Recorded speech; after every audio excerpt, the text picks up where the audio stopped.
Finding those levels, too. Look at that four-punch combination. It's a masterclass right now from Shakur Stevenson. That's what you're seeing. A masterclass. And Shakur leads him with a straight left hand. Oh, and there's a knockdown scored with the left hand.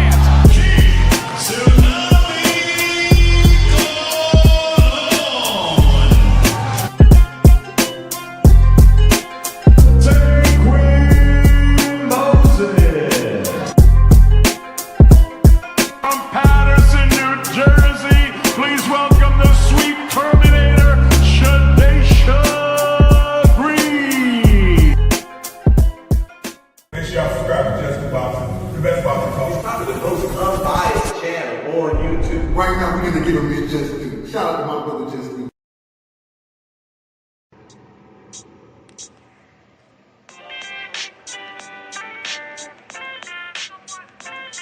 Yo, you know the deal. We back again. We never slacking. Word 'em up.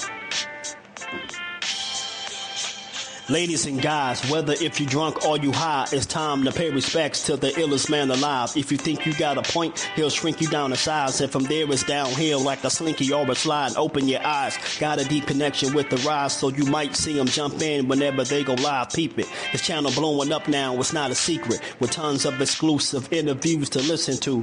Them other channels I hate, but yo, they missing clues. They start narratives, sip the goose and twist the truth. It don't take a rocket scientist to get the proof. Just click the live at 4 p.m. Eastern time. But when you chime in, make sure you keep it kind. But if cowards want to debate, then it's feasting time. My man Jusdu shine busy all the time. Grind 24/7, 365. Videos he might have 365. My rhyme's sick, they make you do a 365. You get a rich if you think you fit to survive. It's Jusdueboxing, time to click the live. Ain't no beginners, if you soft, you ain't down to ride. I crush you, respect too, it's Jusdu. He got the illest boxing show on the internet. The boy been a threat and he ain't even had dinner yet. Word 'em up. Yeah. You know what time it is.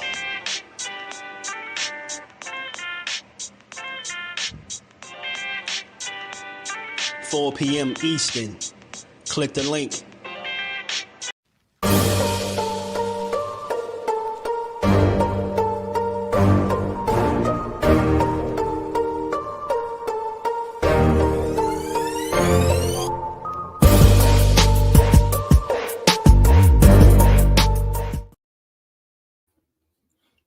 What's good? What's good? Salute to the family. How y'all feeling on this good Tuesday, man? We gonna build on this boxing for a bit and give it its just due how we always do, man. Y'all already know, man. Double tap y'all screens, man. Hit the like button, man.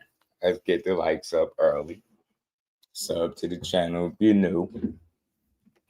Let's support the grind. We're gonna talk about it, man. We're gonna talk about this card, man. And the reason I wanted to talk about it again is because I've been seeing some training videos and different clips, man. I've been hearing some talk from the sparring partners, man. I want to know what's going on, man. Is Devin Haney about to be another Jensen Saki, man? What's going on, y'all? Is Anthony Yarde about to get punched out the ring? Is Abdullah Mason about to step all over Sam Noakes, man? What's happening, man? Because this looking like potentially one of the best cards that we gonna get this year. It really do. I can't wait to see it. I just want to know what's going on, man. I just listen, when I come here and I try to tell y'all that I be talking to them people that know them people, just trust me. So yeah, some people don't take, when I tell y'all certain stuff, some people like to question it. So it's better to hear it from guys that actually share the ring, man. And some of the things that I've been hearing is very consistent with what I already know. And listen, these guys got some interesting fights. Look, Anthony Yarde got a really dangerous fight coming up. Benavidez looking like a monster for real. Look, we know Devin Haney. One thing about Devin, he gonna put the work in, y'all. He is gonna work and he gonna work hard. But damn it, man. Brian Norman is working hard too, man. And I'm hearing some things, and then I'm hearing some things from the sparring partners. So, Devin been training with Kevin Newmans of the world, Troy Isley. He also sparred with a guy, Elijah Flores, that also happened to spar with him and Brian Norman as well. And he has some interesting things to say, but seems like Troy Isley is bigging up Devin Haney. Obviously, if he reached out to them to do some work, I could understand why he, is going to look at it the way he look at it. But I'm telling you now, they better be prepared. They better be prepared. One thing about Devin Haney that's always made him dangerous is his ability to stick to a game plan and be prepared. If he is not prepared for this fight, if he is not gonna stick to a game plan, this shit gonna get crazy. I'm telling you right now, I ain't backing down off it. He better hope that he don't end up another Jen Sasaki, bro, because it could very well go in that direction for him. Then that shit could get ugly, man. So we're gonna talk about these fights, but man, I wanted to talk about this Benavidez and Yarde fight because of these guys, man. Look, Anthony Yarde always come hard, bro. He always try his best. He always come to fight. He's not an easy guy to deal with per se, but Benavidez is working so damn hard. I just don't see him losing, y'all, straight like that.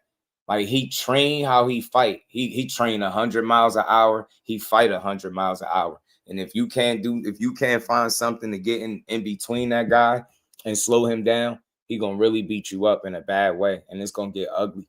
But I still think this is gonna be one of the best cards of the year. This is one that I think everybody should watch, enjoy, support it. And look, I think statements will be made.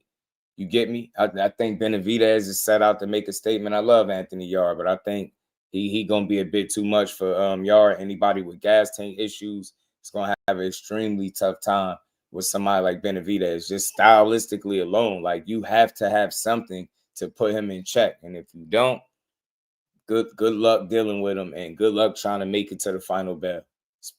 I just don't see it. I think Benavidez is gonna make a statement. Look, I know it's a little toss up with some people between Norman and Haney. For me, I'm thinking Norman Jr. might end up making a real statement, and Abdullah Mason as well, man. Let me say what's up to the family, man. Y'all double tap the screen. Let's get the likes up, y'all. Let's get the likes up with the views, man. Cal Coolin, my brother. What's good with it, JP, my guy? Peace to the Queen Shower. How you feeling? Always good to see you in the building. Son of God, my dog. Teachers in the building. You know what I'm saying? We on YouTube 10 hours a day. We be grinding, man. Grinding. Shout out to the YouTube family. Thrill Hill, what's good? And do your boys solid.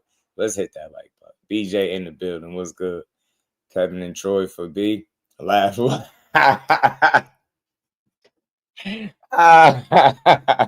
The queen is not impressed, and she know her shit. She like, nah, that's not gonna do it. hey, Shower, what you saying, queen? Gotta up it, huh? You gotta up them sparring partners. That's not gonna cut it. That's not gonna do it. Huh? Good old Mega Troy ain't gonna do it. That ain't enough. Huh? Yo, Devin a big boy, man. Devin is a big boy, ain't he, y'all? Shout out to my homie Blunt Sports Thrill Hill. Hopefully I said what's up to my guy. Shout out. This said, hell yeah. You know it. You know, shout out to Blunt Sports. What it do, homie? I don't know why you ain't showing up over here on this screen. That's crazy. What's good with it? Yeah, man. Hit the likes, man, for your boy. It's free. Double tap the screen, y'all. Let's get the likes up. But we're going to talk about these fights, man. We got to. Because it's a great card. This is what boxing is about, man. But look, I'm gonna just go here. I'm gonna just start with this one, being that we here. You know what I'm saying? We here. Look, man, I like Devin Haney's career, man. I respect it. I like his entry into the sport. Tay, what's good with it, bro? I like his entry into the sport. I like his path that he traveled over there going to Mexico to get fights and different things like that. You know what I'm saying? He got his name out there, did a bunch of sparring videos, shit on YouTube. He really grinded and got his name out there. that's something that you cannot take from that man. He really put the work in. So when people say he's just some spoiled kid or something like that, that's BS. The man really works his ass off. You get me? So it's gotten him to this point, now he's a 2-division champion, headed to be a 3-division champion, right? And the opponent selection couldn't have been no crazier. You know what I'm saying? So what Kaz was crying about today. And I just made a video on false narratives. They try and push on Keyshawn. Well, we got to talk about it. I tell you, Blunt, got to click that link. We got to talk about it. I love to shoot down a false narrative. But look, Devin Haney has put his work in. You know what I mean? He's really made his bones at 35. He was the last undisputed champion there, right? It ain't been one since he left, right? We seen him go out there and beat up Cambosis in Australia twice. You know what I'm saying? We seen him, survive being hurt by Jojo Diaz, man. We seen him beat, not Jojo Diaz, the host, Jorge Linares. We seen him survive that, right? We seen him have some rough moments with Loma, figure it out, still get the win. You get me? We seen him stand on business and become an undisputed champion and have a successful title defense against one of the best fighters in the world. All due respect to him. We seen him vacate those same titles that he worked so hard for and moved up and beat Regis up. We seen him beat Regis up so convincingly that, his corner was threatening to stop it. Yeah, the tough, ironclad, tough-ass Regis Prograis, the in-shape street fighter, as people like to call him, right? That was the first time I've ever heard a corner threatening to stop a fight. And that was Devin Haney, the same guy that he called Pillow Fisted, right? So we know his background. We know his story. We seen him go up against Ryan Garcia. And in the rounds where he wasn't getting dribbled up off the canvas, he did really well boxing, right? We seen him do well. He got cheated, no contest. We seen him bounce back against Ramirez. But it was around the time with that Tom and Jerry shit on that Times Square card. And it just wasn't a good showing. Yeah, he won. It was a successful fight because he got the win, right? And that's what's the most important thing in any fight is to go out there and win. You got to go out there and win first, right? And press later, right? But we all knew he was trying to get to Ryan Garcia, who eventually ended up losing to Rolly, and then he moved on. Tio didn't want smoke with Devin, and he moved on to Brian Norman Jr. Why he went messing with them people? Why he went messing with them people is beyond me. But hey, it's a fair fight. He a man, he tough. At the end of the day, his father called him Debo Dev. His father called him Debo Dev, and he said, he punching on shit. He's stepping on shit. That's what Bill said. So look, I respect it. He taking a really dangerous fight. I think this is more dangerous than Ryan Garcia because I think Brian Norman is a lot more committed and locked in and dedicated to the sport. I think he's more talented overall as well, more skillful, right? More polished. He got more tools, I believe, right? But not everybody believes that. Some people believe that Brian Norman Jr. got these slow feet. He be stuck in the mud. Some people believe that, Brian Norman Jr. is one-dimensional. They out here thinking Brian Norman, and that is something that y'all better not think inside the ring. I don't see it. And if he show it to me on fight night, he gonna get his credit forever. I heard somebody, I don't know if I said this to y'all, but I heard somebody actually pick Dev by knockout. I heard somebody say it. I heard somebody say, yo, the more they thinking about it, they feel like Devin Haney could actually knock out Brian Norman because he don't, quote unquote, move his head off the line. He right there to be hit. And I'm like, damn, a knockout though? but say, yeah, anything is possible, bro. But a KO, man, he took some big shots from some punchers, bro. Like, if it's a shot you don't see, absolutely. If it's a shot you don't see, absolutely. Anybody could be stopped. Let's get the likes up, y'all. Let's double tap the screen. If you're in the building, hit that like button for your boy. We missing about 30 likes, man. Let's hit the like button, y'all. Shout out to my homie Son of God. He said what Haney's strengths and Norman Jr.'s strengths and how I will help them out. I think Haney's strengths what we know to be his strength, son of God, at the top of his game is sticking to his game plan, being prepared, using that laser of a jab, that straight right hand, utilizing his footwork to help him get out of trouble. Those are his strengths. If he can execute on the level that he done for the majority of his career, outside of, you know, the Ryan Garcia and Ramirez fights, right? Those are 2 fights compared to like what, 28, 29 others. So if he can perform closer to on par to what he typically does, then he's in a really good position to make this a very competitive fight and a really tough challenge for Brian Norman Jr. But that means he has to be 100% there to me. Got to be at the top of his game. That means he has to be willing to utilize his jab, stand his ground, man. Mix it up when he need to, right? Be the boss in there when he need to. Be smart, stay disciplined, like stay sharp. Like Devin Haney has some very good qualities. And again, 100% focused and locked in, sticking to the game plan, using the jab. Yeah, man, he can give you he's a hell of a boxer. He can box your ass up, man. He can give you a tough night in the office. You know what I'm saying? So if he can stick to those things, that gives him a really good chance. Now, you got Brian Norman. Pick your poison. He's athletic, definitely far more athletic than Ryan Garcia and Jose Ramirez.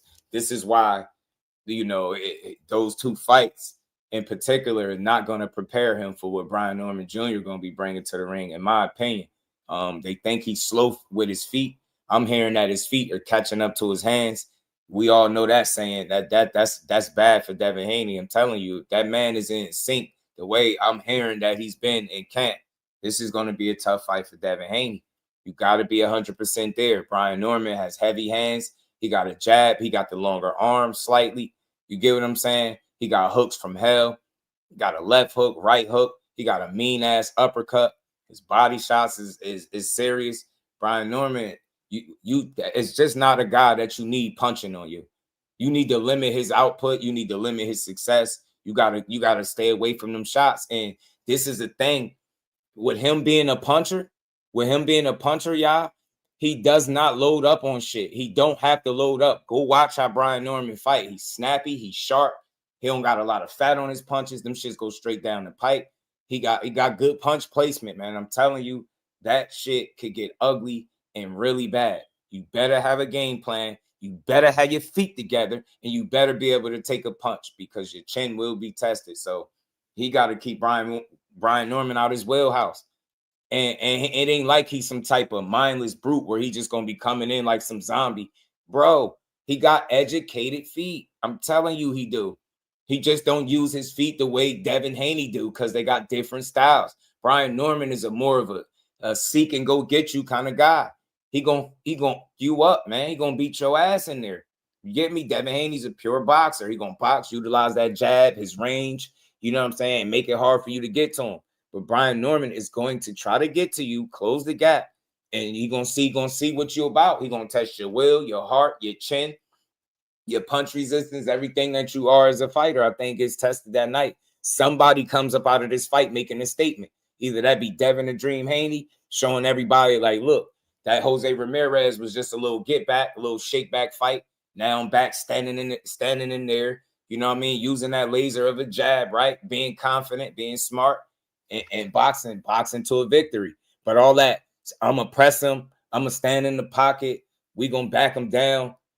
Good luck with that shit. I'm not saying you can't do it. Anybody could be caught with something, back down, knocked out, stunned, all that shit. But the likelihood of it, bro, the likelihood of it. Now, again, we're not talking about those guys that you beat up at 135 pounds. You talking about these big boys. Talking about a bigger guy, man. Bigger than all those, mostly every single one of your wins. You know what I mean? You know, was in a smaller weight class. Brian Norman is bigger than them guys, and I think a lot more dangerous. And I think you're going to find that out. Shout out to my homie, son of God. Appreciate the love, man. Y'all double tap that screen, man. Hit that like button for your boy. Let's get the likes up. We're going to cook for a little bit on this good Tuesday and talk about this fight. Shout out to my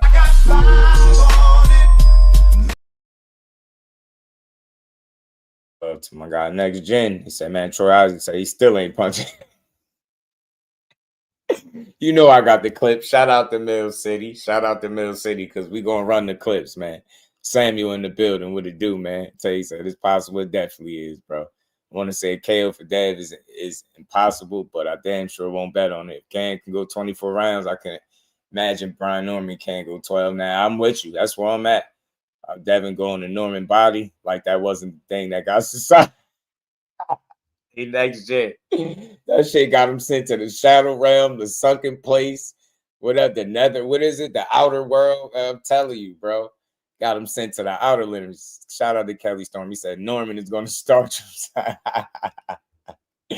Reef, my dog, Sunchild in the building, the family, and McQueen, Cat Sports, the box story, and Hannibal.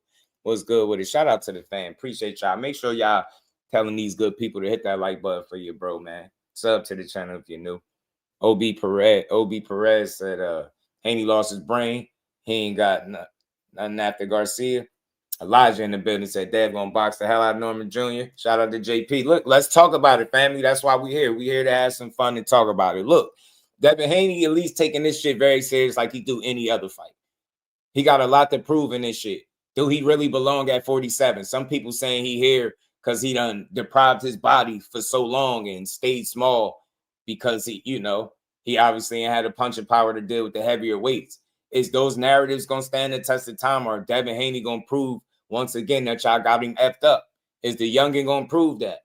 Because he damn sure got the opportunity. Look, sparring partners is not the end all be all. They don't everything they say don't mean everything. But at the end of the day, you in there getting work with these guys, and it's coming out that if you ain't punching like that, like my thing is, what's the weapon? What's your weapon of choice? That's where I'm at, y'all. What's Devin Haney's weapon of choice? It need to be the jab. But that shit gonna come with risk. You're gonna use that jab, and so is Norman. I'm telling you. And he got a heavy ass jab without having to load up. He got healthy hands right now. He got momentum. He been winning on the road. Shit ain't gonna be easy to just go in there and outbox him, bro. He not Jose Ramirez. He is not. I need this to be beaten to people's head. I get it. Devin the Dream Haney is not no Jen Sasaki. He ain't Derek Cuevas. He ain't, Giovanni Santillan and none of those guys either, respectfully.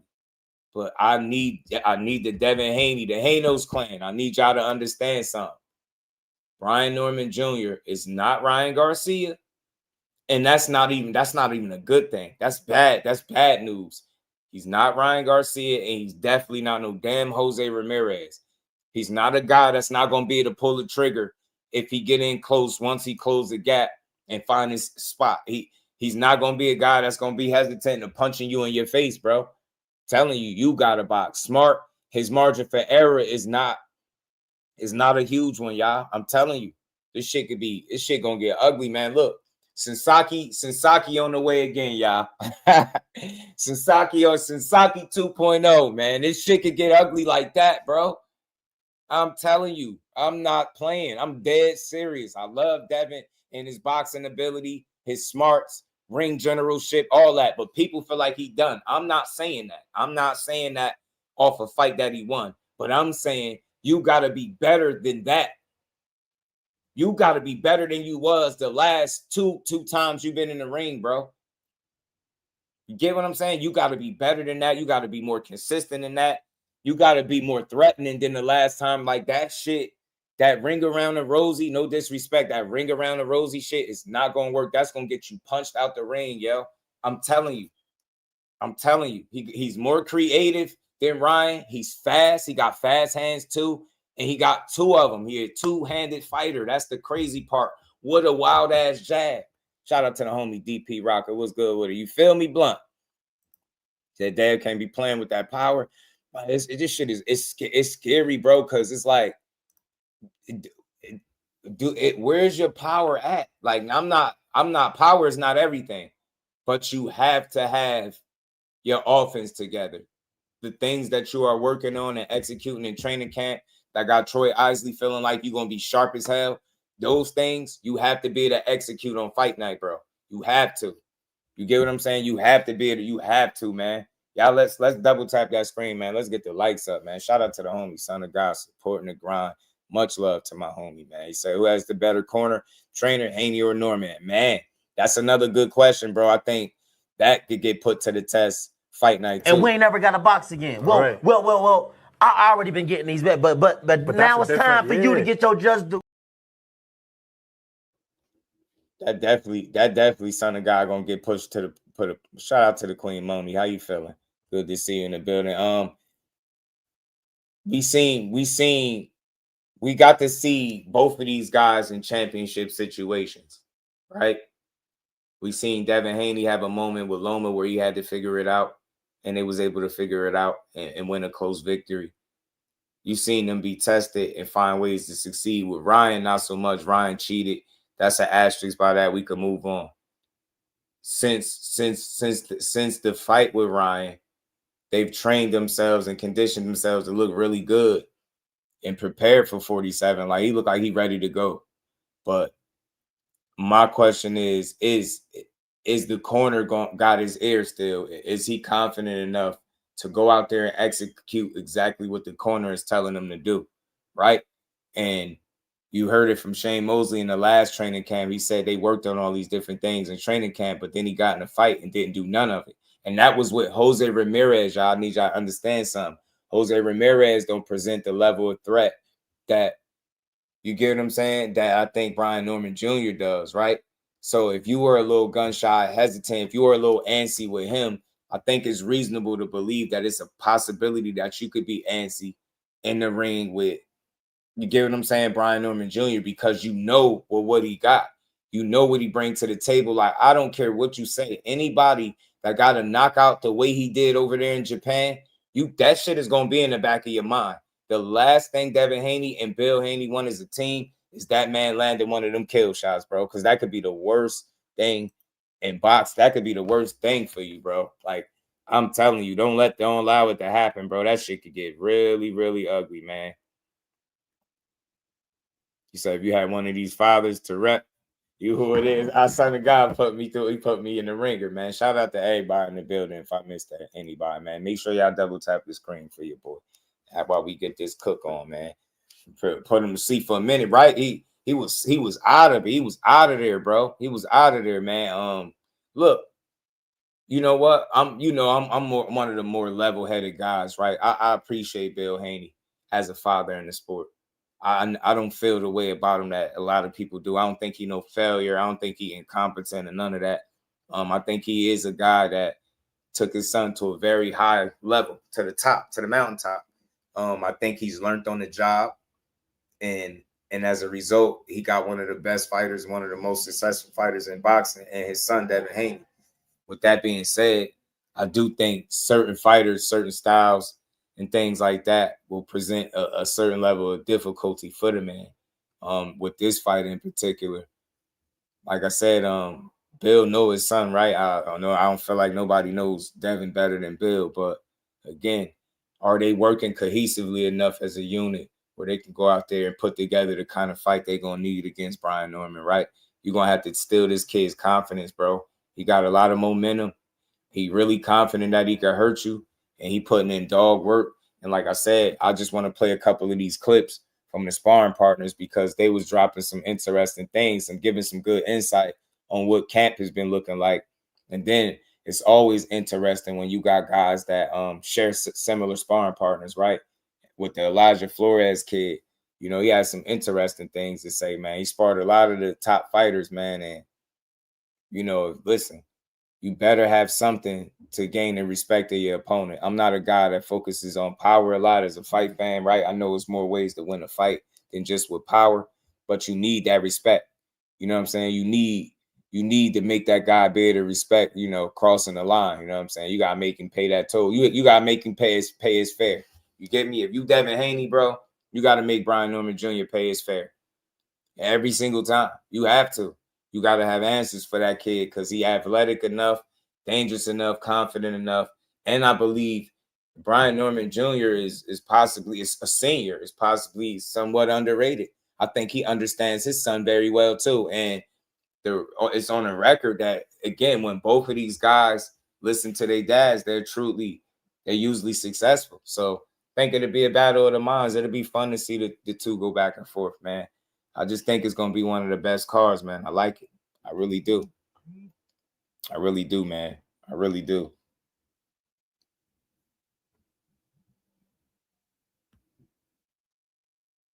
Shout out to the guy. Shout out to my guy to plug the fax machine, L-Dub, in the building. This guy said Charleston White. Said Dev still dropping that hand when he gonna throw. It's gonna be real painful. Knight in that corner, yeah, man. That bending over to the right defensively, you better hope not to run into a left hook that way. That's something that I still seen you do as recent as your most recent fight in against Ramirez. I seen him still doing that. So he still got some of them bad habits, man. I guess it's hard to break some of them bad habits, man. Q2X was good with it, man. Tonya in the building was good. Devin didn't figure out anything with Loma. Yeah, he did. And why I say that is when he had that moment when he said he told his dad, yo, he figuring me out, he figuring us out, or whatever he said. He told whatever he told him, he went out there with enough confidence to go out there and execute and figure it out against against Loma. And he won a really close fight. He closed the fight better than Loma did in the 12th, and that's what it was. Shout out to them, yeah. The Be More Boxing was good, fam. He said, "Where's Bam at?" I ran out of space, man. He said, "Puma Martinez 3-belt unification, the best matchup on the card, 1 versus 2 in their division." Yeah, man. Bam is bad. I kind of ran out of space. I didn't want to force it, but we gonna talk. We gonna break down the whole card. Say, yeah, it's gonna be a hitter, yeah, and that takes it over the top as well, man. Another fight that we ain't gonna forget to mention is Bam. Bam is one of them ones. I think he is potential generational talent too. That dude is special. Robert Garcia keep him some good fighters, bro, and I think that's one of the best ones. We're gonna get to that. Superman, shout out to you, fam. Shout out to the homie son of God. Appreciate that. And we ain't never got to box again. Well. I already been getting these bets, but now it's time for you to get your just due. But yeah, overall, to answer that question before we move on, I wouldn't mind having either father represent me. I think Brian Norman Jr. and Sr. got it out the mud, and I think Devin Haney and Bill Haney got it out the mud as well. It's just a matter of what path you respect or you like more, right? But for me, I think they both gotten their sons to a extremely high level and while being doubted. You know what I'm saying? I think we see where Devin Haney is right now. Gotta respect it, even despite the shortcomings or the rough fight with Ryan and the get back fight with Ramirez. They still find themselves undefeated at the top of their games and in a position to be a three division champion. You know what I mean? There's been a lot of talk, and again, this fight is I think it's going to be a lot of eyes on it. I think the whole card in and of itself, but it's so many people that's intrigued by this matchup because they feel like it's either the right or wrong one for Devin, whichever side you on.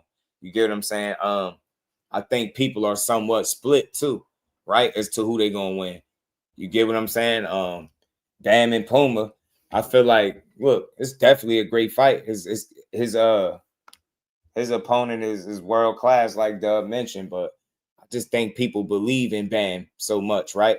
It's not that they don't care about the fight and people not talking about the fight. It's just more buzz around the other fight, I think, obviously, because the intrigue is there and people are kind of split back and forth. And then you got the real active fathers that's going back and forth, keeping it alive. And now you got sparring partners coming out. It's just so much intrigue and buzz around Devin Haney and Brian Norman. What's going to happen? Is Devin Haney with the experience going to give Brian Norman a boxing lesson? Or is Brian Norman with that power, athleticism, and IQ and skill, is he going to be too much for Devin, right? Is this going to be the fight where everything go wrong?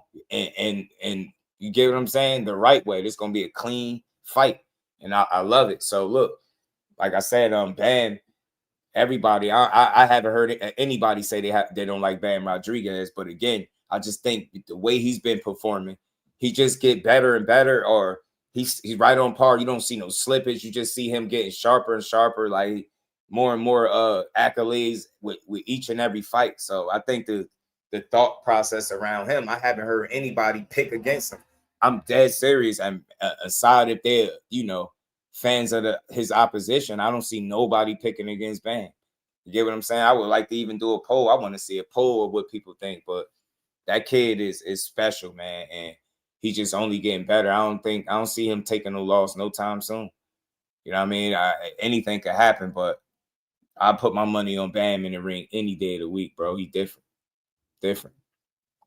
But no popping dirty, might be dirty nothing's ass whooping, staying ass whooping. Yeah, that's what I'm saying. It ain't gonna be none of that. So yeah, man, the intrigue is there. You got 2 clean fighters, and Bill even came out on the record and spoke on it. You know what I'm saying? Guys are getting drug tested, so everything is on the up and up. They're gonna be on the even playing field fight night, and I just want to see a great, clean fight. May the best man win. But like I said, the things that I know and the things that I've been hearing, I just know how dangerous of a fight this is for Devin. I feel like his margin for error is smaller. Obviously, a smaller window than Brian Norman Jr. He could ill afford to run into shots and to allow Brian Norman and that left hook to be a factor. I'm telling you now. Double tap that screen for your boy, man. Let's get the likes up, y'all. Let's get the likes up. We missing about 40 up. Let's hit the like button, y'all. Hit the like button for this dope card, man.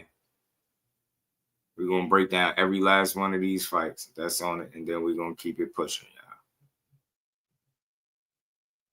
Like I said, I want to get to some of this, some of these clips from Sparring Partners, man. Again, shout out to Mill City for interviewing the cat Elijah Flores. And he interviewed Troy Isley as well.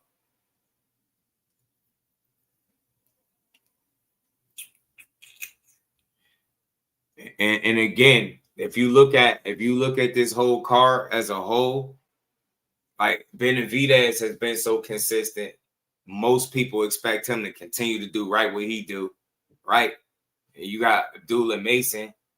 Most people, I see some people picking Sam Noakes, but I think the intrigue is, the question is there, what he gonna do and how he gonna look. Tim Bradley seems to think that he gonna be tested in this fight. So I just can't wait to see it, man. Can't wait to see it. But look, we're gonna play a couple of these clips from these Sparring Partners, man. You're gonna listen to some of this stuff. He said that Abdullah fight going 12. I think he gonna make a statement and stop him, bro. I'm starting to feel like Haney and Norman, right? You said a lot of people are saying that, hey, Haney got the footwork advantage, right? You just said, hey, he would have to move laterally, right? Mm-hmm. You also say with a guy like Brian Norman, you don't feel like he could play that type of fight, right? But say he does it, right, and he plays it safe like he did with the Ramirez fight, right? Y'all hit that like button, man. The type of footwork speed, the type of, a lot of people are saying, hey, are we getting this Tom and Jerry type of a fight? Or do you feel like, Norman can take matters of his own hands, even if he does try to play that lateral movement game that he did with Ramirez? That's a good question. I don't know, man. I think Norman should be able to. Like I say, his feet matches up with his hands. He's always in position to land a big good shot. He's good at setting shots up. As far as Haney, see that little key right there, the feet matching up with the hands. That's a good sign if you Brian Norman Jr. I mean, everything working in sync and in unison, meaning you switched on and you look at how you need to look. And I'm telling you, just don't sleep on the guy. Neither guy could be slept on. You know what I'm saying? Neither guy could be slept on. Devin Haney's been successful. He's been at the championship level. He's been in big fights, if you want to say that, and he's won them. So he knows how to win. That's one thing about him that does make him stand out. The kid know how to win. You could say the fight against Ramirez was ugly, but he won. And he dominated, if you're being honest. Ramirez ain't do shit, so, you know what I mean? But, again, if you Norman and your hands and feet matching up, that's excellent for you. I think Haney just he has a chance of winning if he just sticks to his game, like you knew him with the Ryan fight. That wasn't his game. But I feel like with the less movement and more angles, I think Devin would do better, but as far as like his fighting, but it's tough to say it. When I sparred Haney, I was like a year and a half ago. Great IQ, like I said, great defense. But with 8-ounce gloves, it's like I can only say so much. Like I know how much of a difference it is with 8-ounce gloves when You know, I feel like Brian catching with a good shot, he feels that strength, that power. He's gonna be on that bike. So now who's gonna adjust? You know, I feel like with this fight, yes, the power's there, the speed, the IQ, but who could adjust first? You know, to that style. Who could? You know, if Haney does go on that bike and is keeping him on the outside and doing well at that, how can Brian Norman adjust to that and be able to really, you know, adjust? You know, it's at that elite level, everybody's great, everybody's gonna have power, everybody's gonna have skill set, but who's gonna adjust? Who's gonna separate that, you know, when it's like this, and then the middle rounds, who's gonna adjust and just start taking it apart? So it's up to either or, you know, whoever just is more disciplined. That's it. Whoever wants it more. Discipline. When I hear discipline, I like what he's saying there. Yeah, man. That has been Haney's strength throughout his career, in my opinion. His ability, like I've been saying, to stick to the game plan and do him. Block out the noise. If it got to be death by 1,000 jabs, he willing to do that. Straight right hand you to death, even with the clinching. If you got to clinch, tie you up, neutralize you, slow your offense down, right? He's one of them guys. He know what it takes to win, and he has the qualities to put together good fights and win. You get what I'm saying? Whether you like him or not, he's shown us that. And that's going to be the question on fight night. Is he still that same guy? Is he 100% the same fighter that he was before the Ryan Garcia fight, before the Ramirez, right? You want to see this dude look like the dream, right? You know what I mean? Sharp, laser focused, picking his shots, good punch placement, man, getting in, getting out of there, right? Utilizing his range, different things like that. You want to see this stuff from him. So he got a lot of questions to answer, and I feel like he got more questions to answer than Norman. And that kind of tips the fight to Norman's favor just a bit. I hear defense. I hear not taking too many chances as far as getting too comfortable, leaving your hand down here versus here. Like, listen, like a lot of people looked at this Terrence Crawford and Canelo Alvarez fight, and they're like, wow. The bigger, stronger guy. They thought that, Terrence was going to be able to, move around, right? Obviously, right. Devin hasn't shown that in his arsenal yet. Obviously, he showed a little, grittiness with Loma, right? More he was a little more physical there, smaller man, right? But with this fight, right? How can people say who got the better defense in this situation? Because clearly, Terrence's defense was just too much for Canelo. What do you think about the defensive thing? Because a lot of people say that, listen, Devin's, number one set of defense is his feet. Moving in and out of the pocket when a lot of people say, hey, that might not be, according to Tank Davis, that's not defense. You know what I'm saying? Yeah. So, what do you think about the defense of this fight, as far as the IQ? Because that could obviously seems like it's going to set apart the fight. Yeah. And plus the punching power of Norman. But you're absolutely right. Just like any other sport, defense win games. And obviously we know Haney is a defensive fighter, and he uses his footwork, he uses his skill set of his IQ to see shots and grab and reset other opponents. But what they don't know about Norman, I think, is, when Haney does throw, Brian Norman is really good at catch you in between. So, the defense is there, boom, but I feel like as soon as you open up, his timing as well is really good. So I think they'll both either catch each other, or one will just be slightly and it's gonna be hard. So like I said, it's a tricky lineup. It's a tricky matchup. But like I said, whoever's more disciplined, whoever's making less mistakes, whoever's more defensive in a way as not getting caught with them big shots, I think we'll be able to win. Because obviously Haney don't got, for me sparring him, he's real quick, but I don't think he got that punching power that's like, maybe with 8-ounce glove, yeah, for sure, maybe, But I think Haney just has to literally just stick to a certain game plan, make something shake with Brian Norman to respect his skill set, and just that's really it. It's gonna be a good fight, I feel like. Obviously, I just like hearing from fighters, man, because they do this stuff, man. And he's been in the ring, shared the ring with both guys. and he seemed like he's just giving a fair, balanced assessment, and he's giving, ways for both of these guys to be able to come out there and pull this off. It's very important for Devin to stick to a game plan that is not going to get him in trouble, especially early. You want to avoid any big mistakes early, like with the Ryan fight. You notice, what was it, the first minute or within the first minute or so, he had ran into something. You don't want those kind of moments, because then you might be fighting them demons early in that fight, and it could get ugly. You get me? So just be smart, be solid, pick your shots, stick to the game plan, listen to your pops, I'm guessing, right?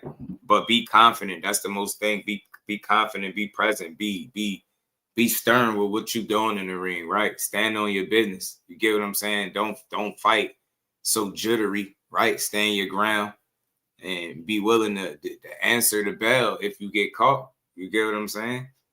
Be willing to answer that bell. Peace to the Queen Lisa. How you feeling today? Boxing expert was good with it.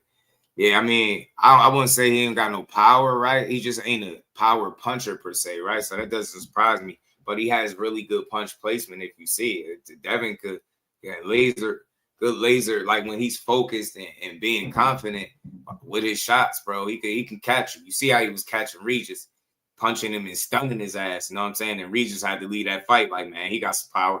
That's what I'm saying. Like, he could at least gain your respect, and that's what's important. He got to be able to make Norman respect him. Yeah, it would be hurting him is a plus, but if that's not something that you're gonna be able to do, you definitely got to make him respect what you're doing.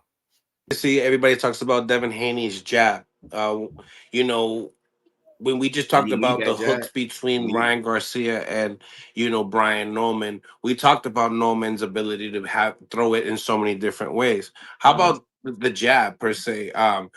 Devin's jab versus Brian Norman's jab, and how they implement that in their game, and between their combinations as well. Sometimes you'll see Norman end with a jab, with a power jab. He does some different tricky things that you don't see a lot of guys do. Top textbook wise, you know what I mean? He mixes it up. He got his own little style. So what would you say about the jab? That's Devin's top weapon. Yeah, but I think it's important. It's one of the best punches in the game, and I feel like with me being in a camp, I think just because nobody really knows me like that, I think I got one of the best jabs. I think I got one of the best jabs That's in why you boxing get right now. called in. That's why you get called in a lot.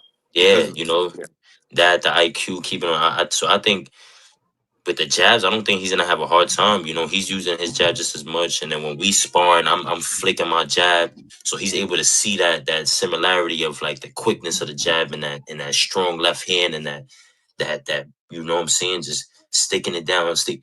So I feel like as far as the jabs, I think he has a great jab as well, quick. I don't think it's gonna be much of a problem. And I'm not even saying this 'cause I'm just saying his camp or he's cool. Like I'm saying this just because I've been in there and I give credit where it's due, and and I've been helping him. I've been helping with the jab. That's all I was doing is jab, quick jabs, different speeds of jab. I think I got one of the best jabs in the game. People just don't know, but I think I got a beautiful jab, and I think it's gonna show. When he's fighting against Haney, like because he's been used to the jab. He's been timing it. He's been knowing how to get around the jab and close the distance. You know what I'm saying? Haney's gonna try to close that distance a lot of times. He's gonna want to reset. He's gonna want to and that's things that I just been seeing that I know has been picking up on. So that's what I'm saying. Whoever just could adjust, man. That's whoever's staying more disciplined who could adjust. So I like that stuff that he's saying there, because see that maybe that'll give us a little insight on the question that I was asking about Devin Haney's jab. He's saying he's been utilizing the jab a lot when it was in the ring sparring and different things like that. So I would say if he can just execute what he's been working on. And the only reason I wouldn't have no question about that, but the only reason I have a question is because I seen the most recent fight where that was the case with a less dangerous guy. Now you in there with a guy that's probably twice as dangerous as what your last op was, and is going to really be committed to trying to hurt you. And it's going to take a smart, sharp performance to get him to beat him, right? You You're gonna have to fight, assure yourself. You're gonna have to be assured of yourself. You can't be pussyfooting like you was in your last fight. That's all. Straight like that. You gotta fight for real. You gotta come to knock this dude around. You gotta really sting him with your shots, man. If you can't hurt him, sting him and make him respect you. Make him second guess coming in. All that different stuff, man. That's just what I want to see. I want to see these dudes test each other as best as possible. I just want to see it. But I'm telling you, I'm getting Sensaki vibes if he get caught. I'm telling you. Shout out to Damon. What's good with him? You know, you have the father-son duo. Gotta be on point. Mm-hmm. And, they have the same thing, right? I was talking to my boy. I'm going to let him say it. But, he'll come on here and he'll say it. Danny kind of lost his zip, right? When his father when he got sick. When his father's sick, Danny's mouthpiece was gone because he's not a talker like that, right? Yeah. So his zip of the game, it kind of like fell off a little bit, right? You clearly seen the attendance, right? He got the stars to come up, from Brooklyn, all the celebrities, but we can't really necessarily captivate the boxing fans to show up to these events, right? Yeah. Talk to me just like when we deal with those type of things, and you look at their combination that they have. You have your combination with your dad. Devin has it with Bill Haney. What would you say about Bill Haney's communication skills with Devin versus the Brian Normans and Junior per se? You know what I mean? Are they in sync? Like when you see Calvin and Tank, you see how they like locked in and sparring, like. Yeah. You know what I mean? You know what I'm talking about. What would you say about the corner talk and just being around that? I think it's one of the biggest things, having that ear that's been with you, having that voice that's been with you since you started this. It's something that certain people can't pull out of you in a fight if things going to the worst, or if I think it's one of the biggest things as far as chemistry. Chemistry is everything in every sport, and I just think with that, speaking for myself, with me and my dad, I think it's something that is undescribable. Like that's my pops, and Y'all that's need also it. my coach. Like we need it. You know what I'm saying? And Yeah. which comes to worse in like a situation like Danny Garcia and his pops. That's unfortunate, but I think that's why they did it one more time, because it's just they know it's getting bad, and it's time to put an end. And he had a great run. He changed his life with it. He changed his family life. He's a smart businessman. He got multiple properties. That's a dude that just, and him and his pops did it together. So I feel like with that, it's kind of the same thing with my situation. The Haneys, the Normans, is just having that chemistry with your pops and just doing it together and having that voice. You know what I'm saying? Like when I feel like when me and Norman was sparring, you heard Brian's dad, like, you speak up and really, and that's his way of really getting to Norman to be disciplined. Like, yeah, man. So look, discipline is always important in any boxing match, especially at the highest level. Devin Haney is coming to test Brian Norman with everything he got, and vice versa. It's going to be a battle of the corners as well. Maybe, the experience that Haney's picked up through the years help him to a degree in this fight. But I think ultimately he's going to have to be prepared, and not just prepare, he's going to have to execute, right? And, be the boss, man. You're going to have to show him that you're more experienced, right? One of the things that Devin Haney was saying is, he's not on what did he say? He's not on his level, son. He's gonna be just another guy on his resume. Something like that. He said, something to that effect. He said, "This isn't my first rodeo. I've been fighting top guy at the top guy. Brian will just be another guy on my resume." And look, I know some of that is just fighter talk. You speaking like a fighter. I don't have an issue with it. You're speaking that confidence into your situation, into this fight. But I heard you say this about Ryan Garcia, who cheated, and I get it. You just always got to throw that out there. But say he wasn't on your level, and, we see how that fight played out. Could you be making the same mistake here? Just saying he's just another guy? Because He might be just another guy, but he's a very dangerous guy at that. And he comes with an interesting set of tools that could make this fight really tough for you. Jamel, what's good with it, homie? How you feeling? Man, yeah, y'all double tap the screen, man. Let's get the likes up, y'all. Let's get the likes up. We're missing like 20, 30 likes, man. Hit the like button, y'all. It's free. But yeah, so I just hope he not underprepared and overlooking him, right? Just looking at him as another guy. But maybe that's what he got to tell himself to get up for it, or to be confident that this dude ain't nothing special. But I think Brian Norman is and can be something very special. I think you got to make sure that he's not able to be special on that night. Because, man, winner of this fight goes on, I think, to do some amazing things. I think, Devin Haney he want more accolades. He thirsty for more accolades, right? He looking to be a 3-division champion, and he looking to take the belt off one of the most dangerous fighters, or the most dangerous guy, arguably, in the division. I gotta respect him for that. I want to see what his approach is and how he execute from round to round. I want to see how confident he is, right, and his ability to back Brian Norman down, like his dad was saying, to stand in the pocket, like Zab said, right?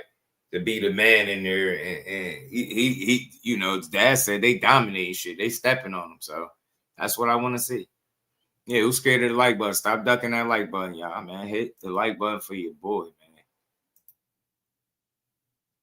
Support the build. Shout out to my homie Sunchild, man. Appreciate it. And we ain't never got a box again. Well. I already been getting these bets, but now it's time for you to get your just do.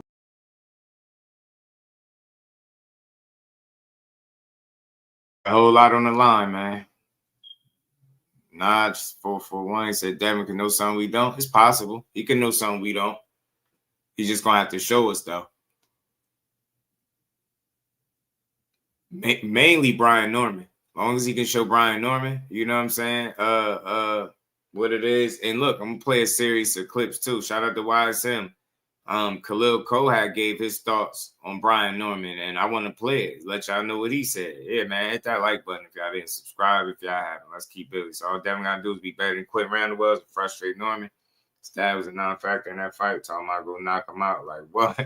Yeah, I mean, I think everybody can have rough performances, and I think that was one of them. I think Quentin Randall, if you see his fights, he got a knack for not allowing you to look good.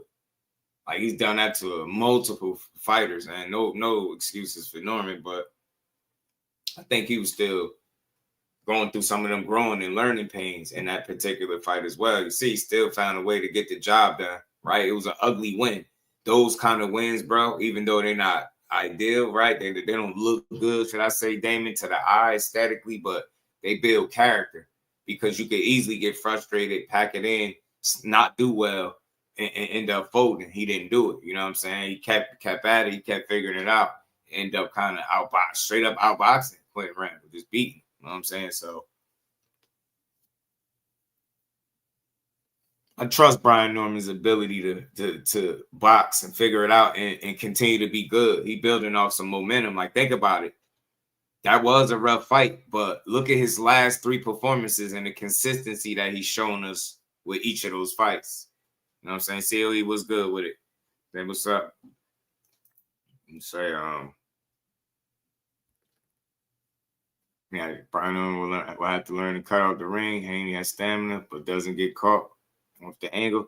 Now, I think you know how to cut the ring off. The sparring partner was just saying the legs and the feet and the hands are matching. You know what I'm saying? And that's what he's doing. Like, he's pretty much boxing. He's able to box the boxers, man. And that's a good sign for him. You want him to be able to box the boxers. You know what I'm saying? You want him to be able to box the boxers and fight the fighters if you need to.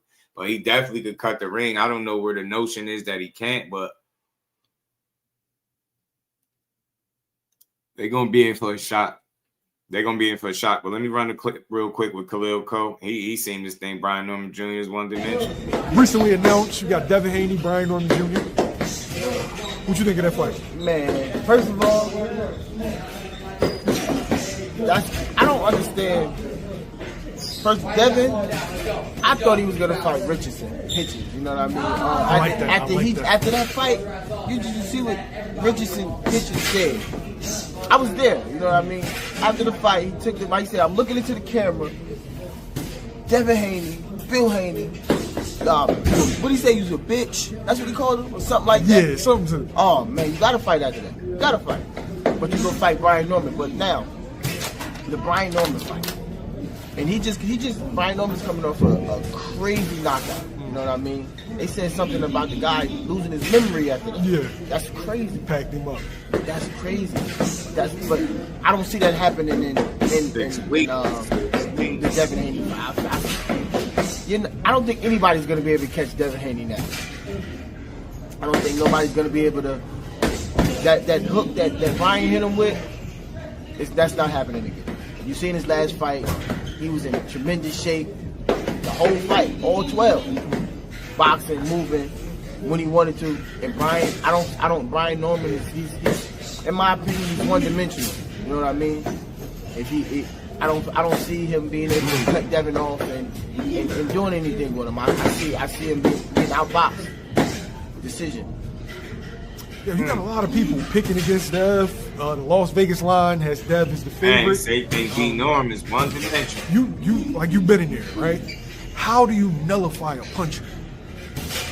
Well, we know Brian's a puncher. I'm not gonna take nothing away from him. We know he's a puncher, and like I said, everybody has a puncher's chance, but I just don't see his chances are slim.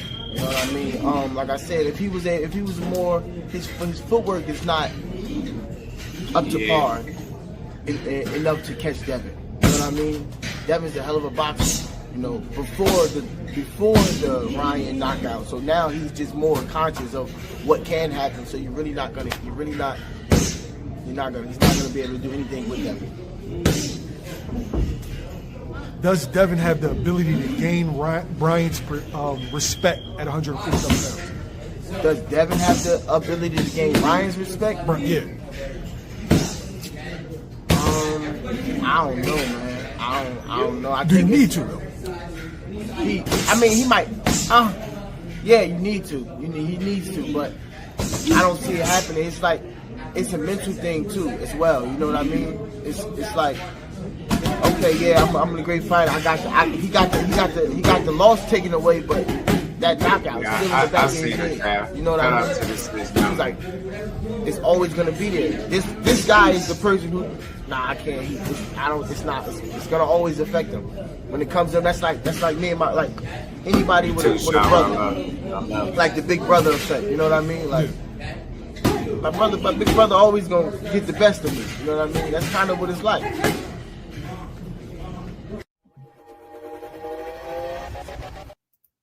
Man, shout out to Khalil Coe. I like the breakdown. Look, he spoke life on the other side. That's why I play these clips for y'all, just so y'all can hear what the fighters say. They go out there and do this shit, you know. And I take what he say. I like what he said. Shout out to Damon. I see you say he's speaking facts. It's just his opinion until Devin Haney proves it to be fact. Get what I'm saying? We all think fights gonna play out a certain way, but some of it's gonna be right, some of it's gonna be wrong. Khalil Coe could be wrong. Could be right. Shout out to Prize Fighter. What's good with it, homie? He could be right. You know what I mean? Could be, but Devin Haney, we gonna find out soon enough, man. That's why I said I had to talk about this fight and seeing the way these guys are working. Devin Haney out there working with bigger guys, of course, trying to, prepare himself for a Brian Norman Jr. as best to his ability, right? You know he gonna come in some dog shape. He always do. That's one thing you can expect. That's why I say Devin Haney is always in a good position to be able to win a fight because of the shape that I believe he's the kid be in. You get me? But Brian Norman Jr. is on the other side, like I said, dude been putting in dog work as well, man. I don't know who having a better training camp. I think we'll find that out, man. It remains to be seen. Ask us to know. It's fine if we don't have it, but just ask.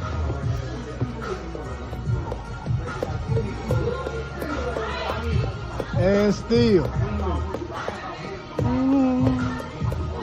And still. Norm out there putting that work in. Telling you, both of these dudes look like they're in phenomenal shape. I'm ready to see a good fight, bro. Nah, I understand what you're saying too, though, Damon, with the matchmaking. But I think it's all about preparing, right? I don't think Brian Norman is incapable of cutting the ring off and getting his feet right. I'm seeing the way he's been working. I'm hearing the things directly from individuals that work with him. So I feel confident that he's going to be ready and prepared. Will that get him to win? Remains to be seen. But I'm telling you, man, every fight, everybody's going to get hit. And my question for Devin is, how do you respond if you get hit with one of those shots? Yeah, I don't expect to see you step into him like he was doing straight up in the Ryan's fight, but at some point you're gonna have to stand your ground. You're gonna have to put something on his mind. You're gonna have to make him respect you, like Khalil Coe was saying. And Troy Isley, I'm gonna play one last clip as far as the Devin Haney and Brian Norman fight, then we're gonna move to the next one. I got to just play what Troy Isley said too, because he's another sparring partner. Somebody that was lobbying seemed like he was leaning towards Devin Haney coming out being super sharp and showing him what's up. You know what I mean? Be more boxing. What's good, fam? You done got another one. Karen Denny say, any thoughts on Abdullah Mason, brother? Which one? Which one? Broly, what it do, my guy? What it do? So this is the last one, man. Let's see what Troy had to say about sparring with Devin Haney as well. Is this somebody he been putting in some work with? So it's just good. That's one thing about him. He gonna work, bro. If he don't do nothing else. Oh, you talking about Abdullah Mason? Yeah, we're gonna get to that in a second too. We're gonna talk about Abdullah Mason in a second. Like I said, we're gonna talk about this fight as a whole. I mean, this card as a whole. Let me get a Mega Troy at, man. Ooh, that my brother in the back. And quick. Hold on. Let's see something. Take that off. Oh yeah, that's my guy. All right. My guy said he tried to change those. Yeah, stupid. Yeah, stupid. Let me get this from y'all. Man, hold on. Let me look at this like real quick. Shout out to Ant McQueen. What it do, my guy? Chilling, man. Chilling. I'm excited to see this because we've been getting some conflicting reports, man. A lot of the pundits and the boxers who haven't shared the ring with Brian Norman Jr., they're saying one thing, and then the guys that have sparred Devin and Brian Norman Jr. are saying something else. Elijah Flores being one of them. Right. I like it, man. It just get me to thinking. It made me want to talk about it more. I'm like, damn, man. I'm like, bro, look, either guy could win. Devin Haney's won a lot of fights in his career. He knows how to win. He knows how to go out there. He knows how to stick to a game plan and get a dub. The question is, will he be able to do it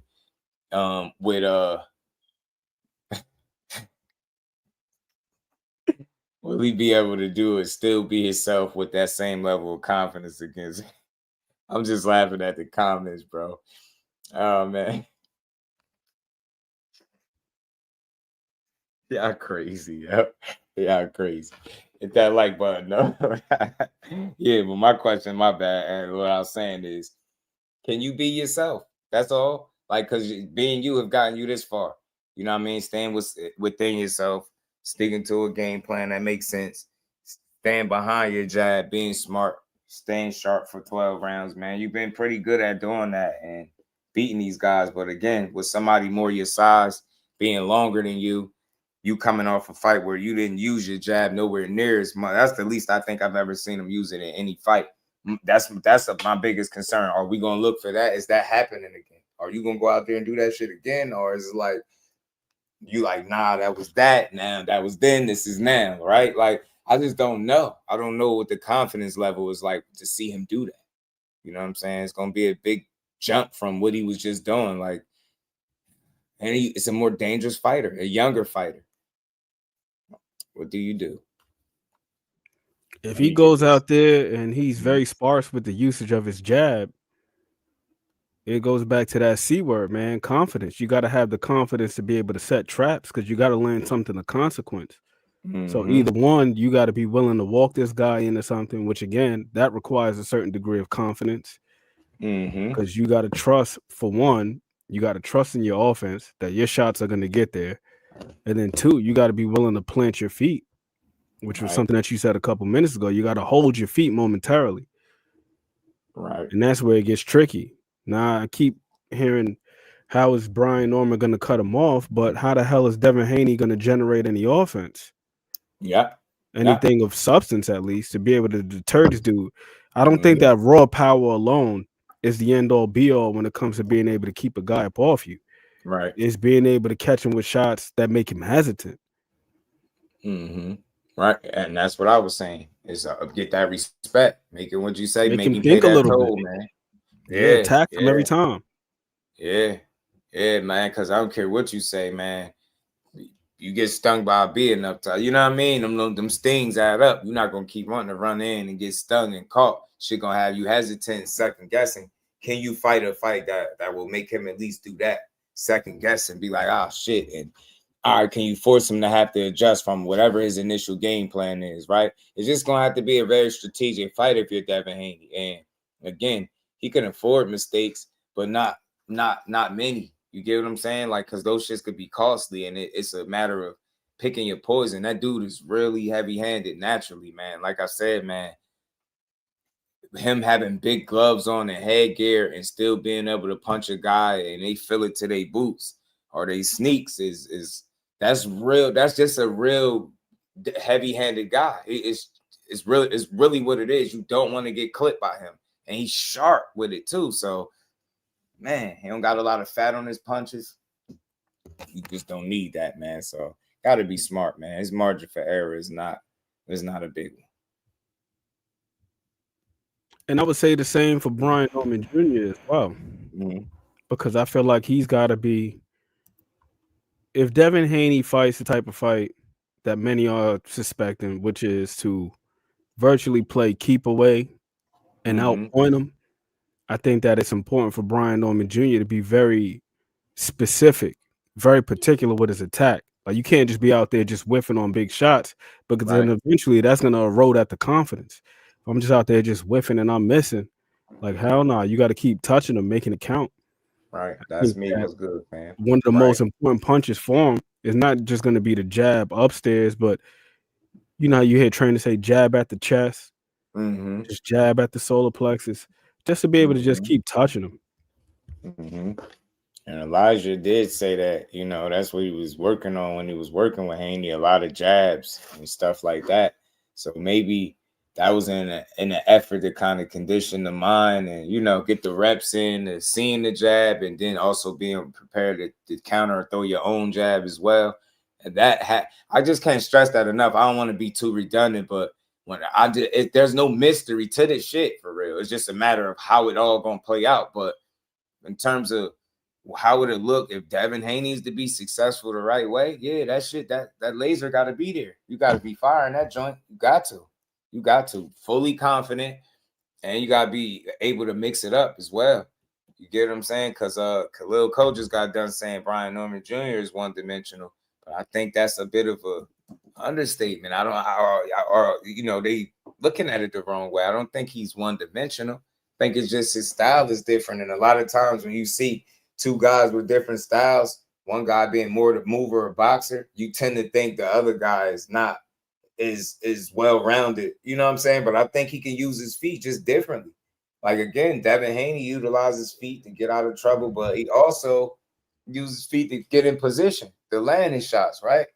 And I don't know, man. That's actually where I think that B. Norman is actually a little bit stronger in that regard. Like, I think that Dev is really good at transitioning from offense to defense, like getting up out of range. But I feel like when he's on the attack, that's where he could get a little bit heavy with his feet. And I didn't realize how heavy it was until I was watching the Kambosos fight.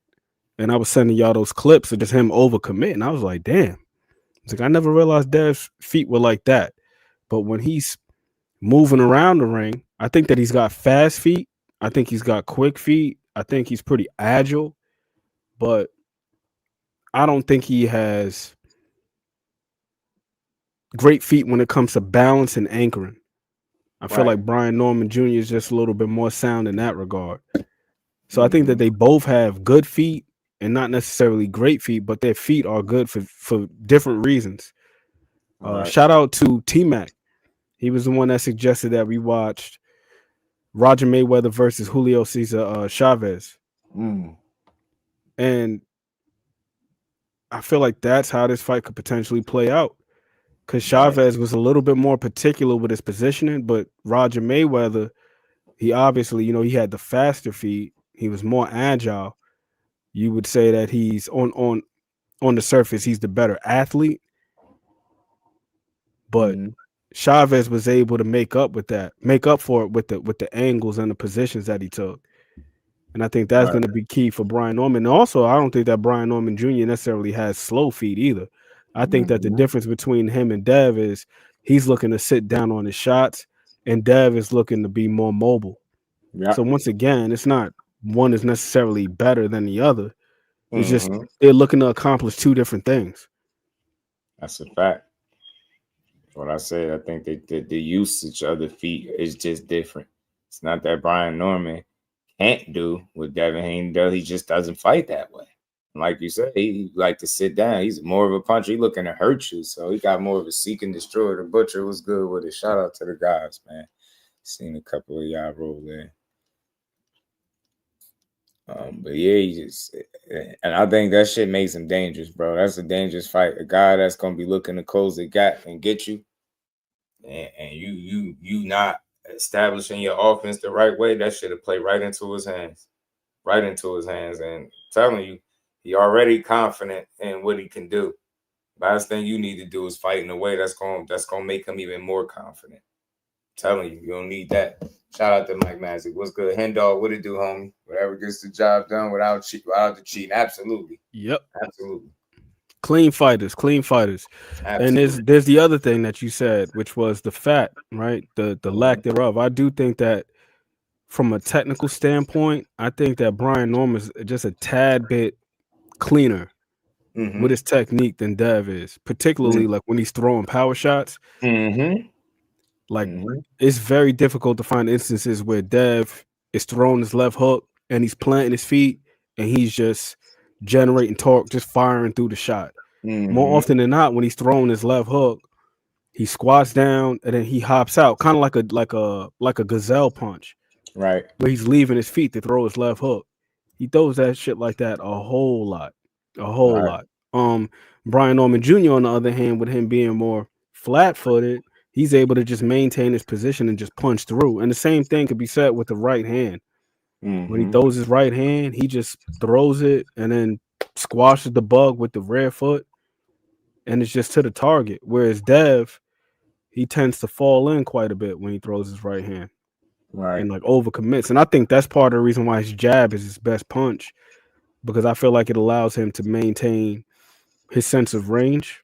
Right. Antonio Tarver said some years ago that he feels like Devin isn't lacking power, it's just the technique. And Shawa also, she's been a huge proponent of that idea as well. That with Dev, when he's throwing certain punches, just watch him from the waist down when he's throwing certain punches. Like his right hand in particular, like that right foot drags quite a bit. Sometimes he can get real wide with his base. I feel like he's able to make up for a lot of it. To say that. With the quickness. He makes up for it with his quickness.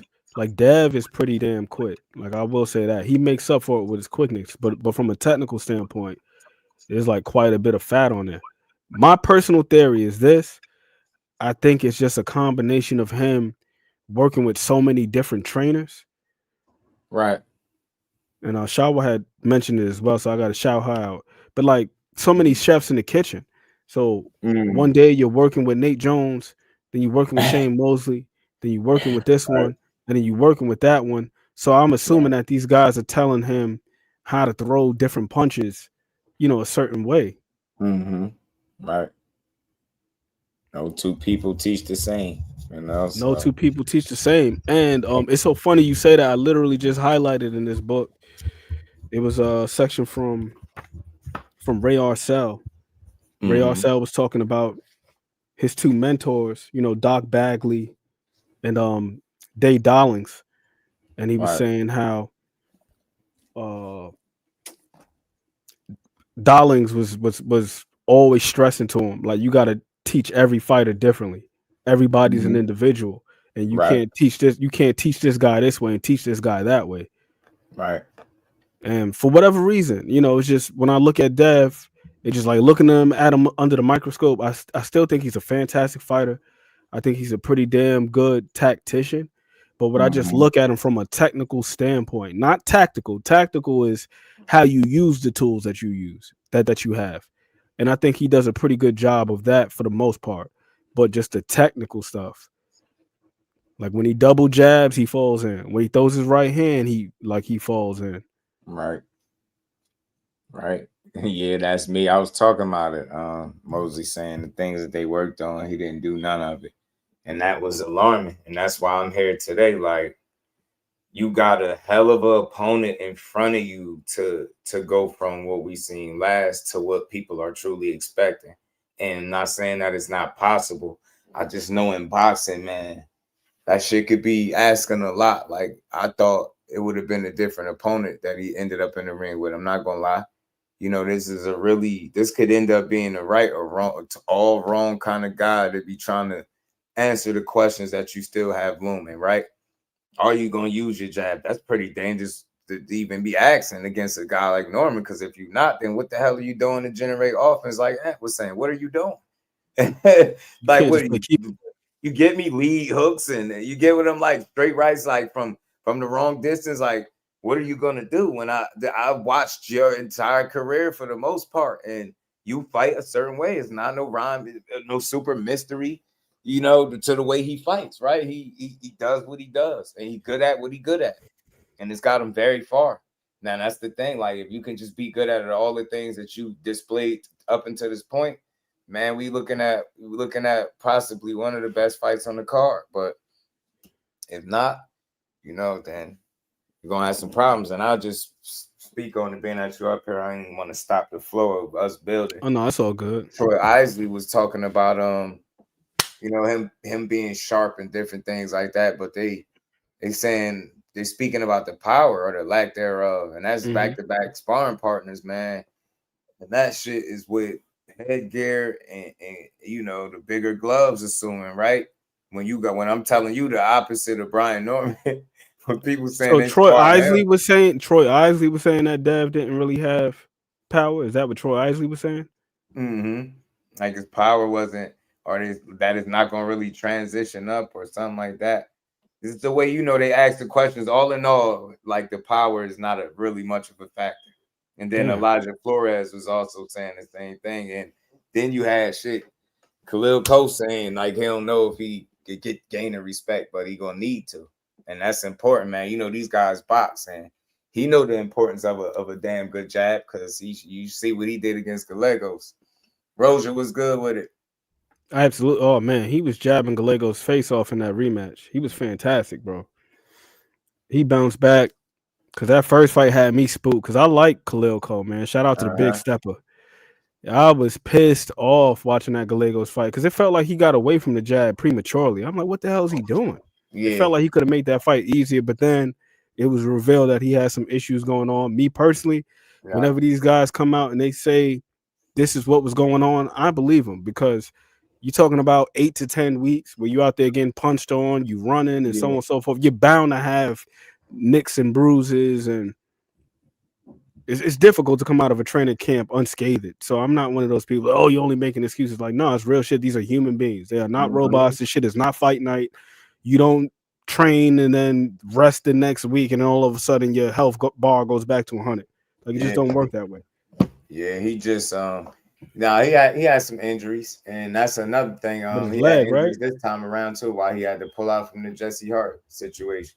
You know what I'm saying? And I think you learn from your mistakes. I respect that, because you tried it that way already and it went bad for you. Now you no longer undefeated. You get me? Not saying that was the end all be all, but look how dangerous that was. That shit went bad for you, and something was wrong, because then you seen him running back, and that shit is like night and day. Wasn't even close. So you figure you learn from situations. You don't want to keep repeating them. So you look at it like, damn, I'm dealing with some injuries.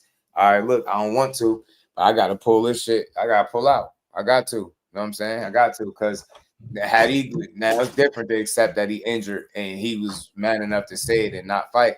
But had he go in there injured again and fight and then tell y'all he injured, you gonna be like, come on, man, he said that last time. That's all it takes is more than once. They gonna be like, man, he making excuses. So better him pull out, deal with whatever injury he got, and then get back in there. Absolutely. And you got to be able to block the people out too. That's one thing I respect about Arthur Peterviev and his camp. Anytime he had something going on, whether it was a dental thing or a knee injury, they pull him out. They weren't going to send him in there in poor condition. Yeah. And fuck what these people are talking about.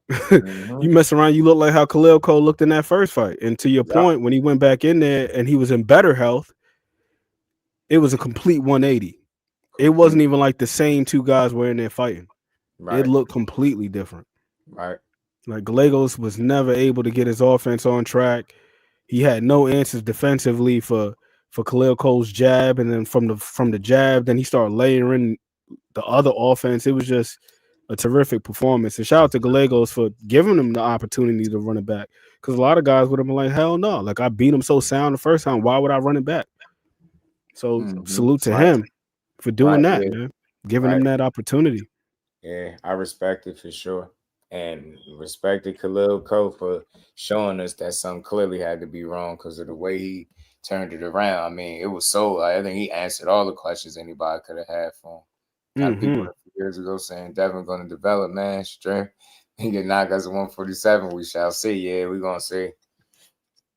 So if you're not at least 80%, then don't fight. Even that's still dangerous. You know what I'm saying? Hell Anything less than you being fully at your full capacity could be dangerous or detrimental in a boxing match. But for that man strength thing, I think that's always been overused, man, and kind of misused at the same time, man. I think Devin is who he is. Is he a weak kid? I don't think so. I just think he's not going to be some puncher, man. I think it's okay. But again, that's why I like Hitchens, because he said, man, he knows I'm one of the best pure boxers in the game. And I'm going to keep showing y'all that. And that's all Devin got to focus on is what his strengths are and what he is. It's all about, it's the hurt business. So hurting somebody is always a plus if you can hurt them. But gaining somebody respect, making them hesitant, making them think. Those are also ways to, neutralize your guys, slow shit down, control the pace of a fight. So if you're able to do that, you know what I'm saying, with great time and punch placement, like it's so much more to boxing power alone. So he has those qualities. It's just it's about putting them together against the right opponent. And he got the right guy that's going to test. And I think either we get we get questions answered about Norman that people had about him potentially in this fight, or you get the questions answered about Devin Haney. Is he back and stuff like that? Can he take a shot, or could he just outbox a dangerous guy coming forward trying to knock him out like Norman? As people assume that's how the fight gonna play out. So we'll see. We'll see. If Brian Norman were to knock Devin Haney out, I don't think it would be just because of power. Mm-hmm. And boxing is far more nuanced than many of us would like to believe. We just say like power, speed. As Teddy Atlas would say, the neon things. We look at these attributes that jump off the screen, but when you get to the world level and the championship level, the margin of separation is generally is very fine. It's the details. Right. It's not the big shit that jump off the screen. It's the little things like, well, when this guy throw this punch, he dropped that hand and he keeps his head on the line. Right. So being able to prepare for that. To reference this book again, Cornerman, shout out to my man Coach Tommy, because he was the one who referred the book to me. But in Ray Arcel's chapter, he was talking about the rematch between Esteban de Jesus and Roberto Duran. Now, Roberto Duran lost to Esteban de Jesus the first time. He was the first one to beat Roberto Duran. Right. And he pointed out to Roberto, he was saying like, yo, he was timing your right hand. So wait, we at the beginning, we're going to jab and we're going to work behind the stick. We're not going to go crazy and go out there and try to throw the right hand because he's waiting on that. He's timing it with the left hook. And generally, that is the margin of separation between these guys at the world level. It's the little things. Mm-hmm. It's the little things. I'm with you, Queen. They're gonna be I think they're gonna be surprised. I think people gonna walk away from this fight having a new respect for B Norman. I think so too. Because I swear I do, man. bro, it is what it is. That's what I believe. If I'm wrong, I ain't rooting against Devin, but if I'm wrong, I'll say it, and I'm gonna be more than happy to give him his just due. But man, you playing with fire with this one. That's all I know. When I look at both of these guys, I feel like how that old saying, the jack of all trades. That's kind of how I feel about Brian Norman Jr. I feel like Devin Haney, at least what he's put on tape, what he's put on film, I don't feel like he's as versatile as Brian Norman Jr. Like, I just don't. Like, I can't recall a fight where I seen Devin Haney manipulating somebody's guard, like peeling their guard down, placing the right hand. I can't recall a fight where I've seen that from him.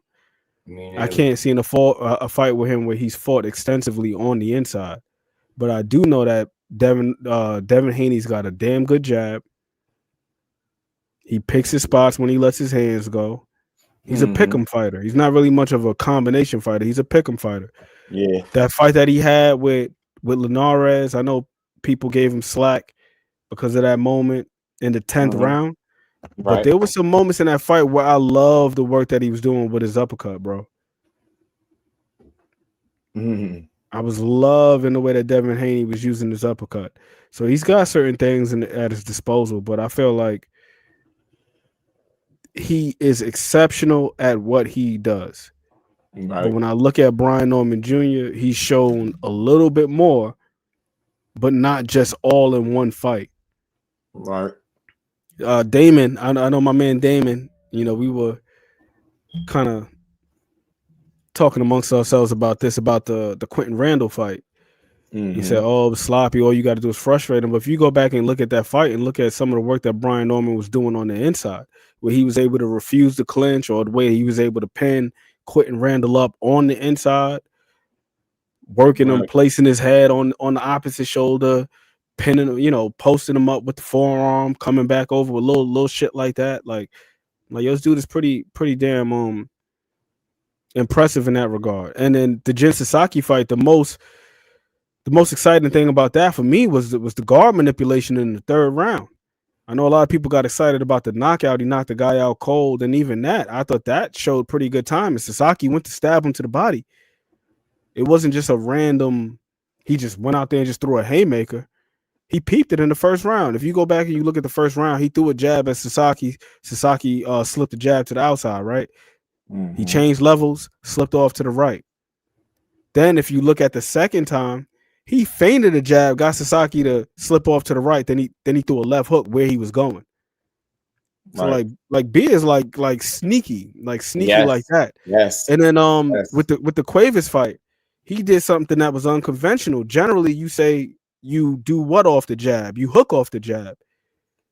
Against Cuevas, he reversed the shit. He jabbed off the hook. I was about to speak on that. Remember that? He threw the right hook, then put the jab behind it. I was like, yo, that man is a little sponge, bro. And that they underrating the IQ and the boxing ability. I really think so. And the fact that he's grown as a fighter, because think about it, you notice, a lot of times people like to say, well, you're only as good as your last. But with him, they keep talking about like 4 or 5 fights ago when shit happened to him, right? Right. It's really that's it, because the last 3 has been consistency. Betting against him, he winning. Traveling on the road. This dude low-key is a road warrior, and I think that's a valuable experience, bro. I really do, man. So it's gonna be fun, man. It's gonna be a fun fight. But a fight that I did want to talk about, and shout out to my guy because he had brought it up earlier.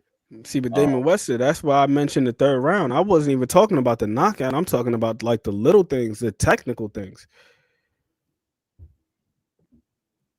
The technical things. That's what I'm looking at. He got to be really sharp and switched on, bro. Like he got less room for the error. You know what I'm saying? And the mistakes, any mistake can end up being the last or a turning point in the fight for him. You know what I'm saying? It really could be that. We're gonna see though. Maybe you can avoid the power for 36 minutes. And then to be what the Jackson brothers used to say, 36 minutes to have. Maybe, the water walker. We're gonna find out. But what you think about Bam fight with Martinez, bro? With Puma Martinez, man. I think that's going to be a really good fight because I haven't seen a fight with Puma Martinez where he was out there jabbing and boxing. I just haven't seen one. That dude, it's something about them guys from Argentina, bro. Like, you got a handful of fighters in the history of Argentina that were like smooth and slick. Guys like Nicolino Lochi and Sergio Martinez, but the rest of them dudes, guys like what's my dog's name? We were just talking about him the other day. Maidana, Matisse, like the rest of them motherfuckers just coming to fight, bro. The Argentinian dudes just fight. And you know, Bam, his disposition, he gonna come out there, he gonna scrap. He's gonna be technical while he's doing it. He gonna give angles and all that stuff, but he ain't one of them dudes that's gonna go out there and look to play keep away. Let me tap you and get the hell out the way. Nah, he's looking to fight. Right. But it's technical. Shout out to Shakur. He was talking about sparring Bam, man. He was like, he remembered like this dude being little, but he hit him with a body shot. He like, oh damn. He like, yo, this little ass dude punching harder than dudes my size. He like, yo, this dude's special. I'm telling you, he's sneaky good. I don't even know if it's sneaky at this point. Like, you just know he good. You can't fucking stop him. I love watching that dude. He go to work, his attitude, the confidence he fight with. Man, when he start using them angles, when he get in his bag, man, and he just being a coachable guy, bro. That's why I was trying to tell Dub, you know, one, he was saying this is probably the best fight on the card, or I think he said this is the best fight on the card. No argument there which fight is the best fight, but I just think it might not be as much buzz, obviously, as Haney and Norman. They the bigger guys. These dudes are smaller. A lot of people might not even know Bam's opponent. You get what I'm saying? Or who knows? I don't know, because being in the lighter weight classes and you don't hear, they don't have the outspoken fathers going back and forth, keeping it alive on social media, right? And then it's this, like, it ain't been no controversy surrounding Bam for the most part. He beat ass is what he do. You get me? And I think the consensus that he's going to go out here and do this again, even if it happens to be a good fight, a competitive fight. I just don't see this dude losing to this guy. I think, bro, like 19-0, I think 9 KOs or something like that. Then you got Bam that's like 22-0, something to that effect. Bit more fights than him. I just think it's just far more polished and skillful guy. And he get in his zone, he get in his bag, and he start the ass whooping commence, bro. He be beating, he really beat up on his opponents. For small guys, them smaller dudes, he really puts an ass whooping on his opponents, bro. I wouldn't be surprised if he stopped this dude. Not at all. I wouldn't be surprised either. Because like Puma, he's not as technical. He's not. And just the way that he fights and his temperament, I feel like it plays into what Bam does well. Right. He's going to be coming on a straight line. Bam going to be stepping around his ass and lighting him up. Yeah. Now, Puma is a tough guy. I'll give him that. He's a tough guy. He's scrappy as hell, but I just think it's his approach. I'll also say this. I'll concede and say this.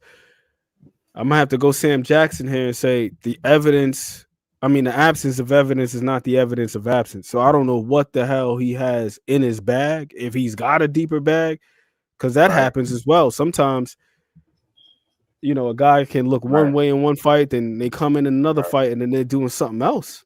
Right.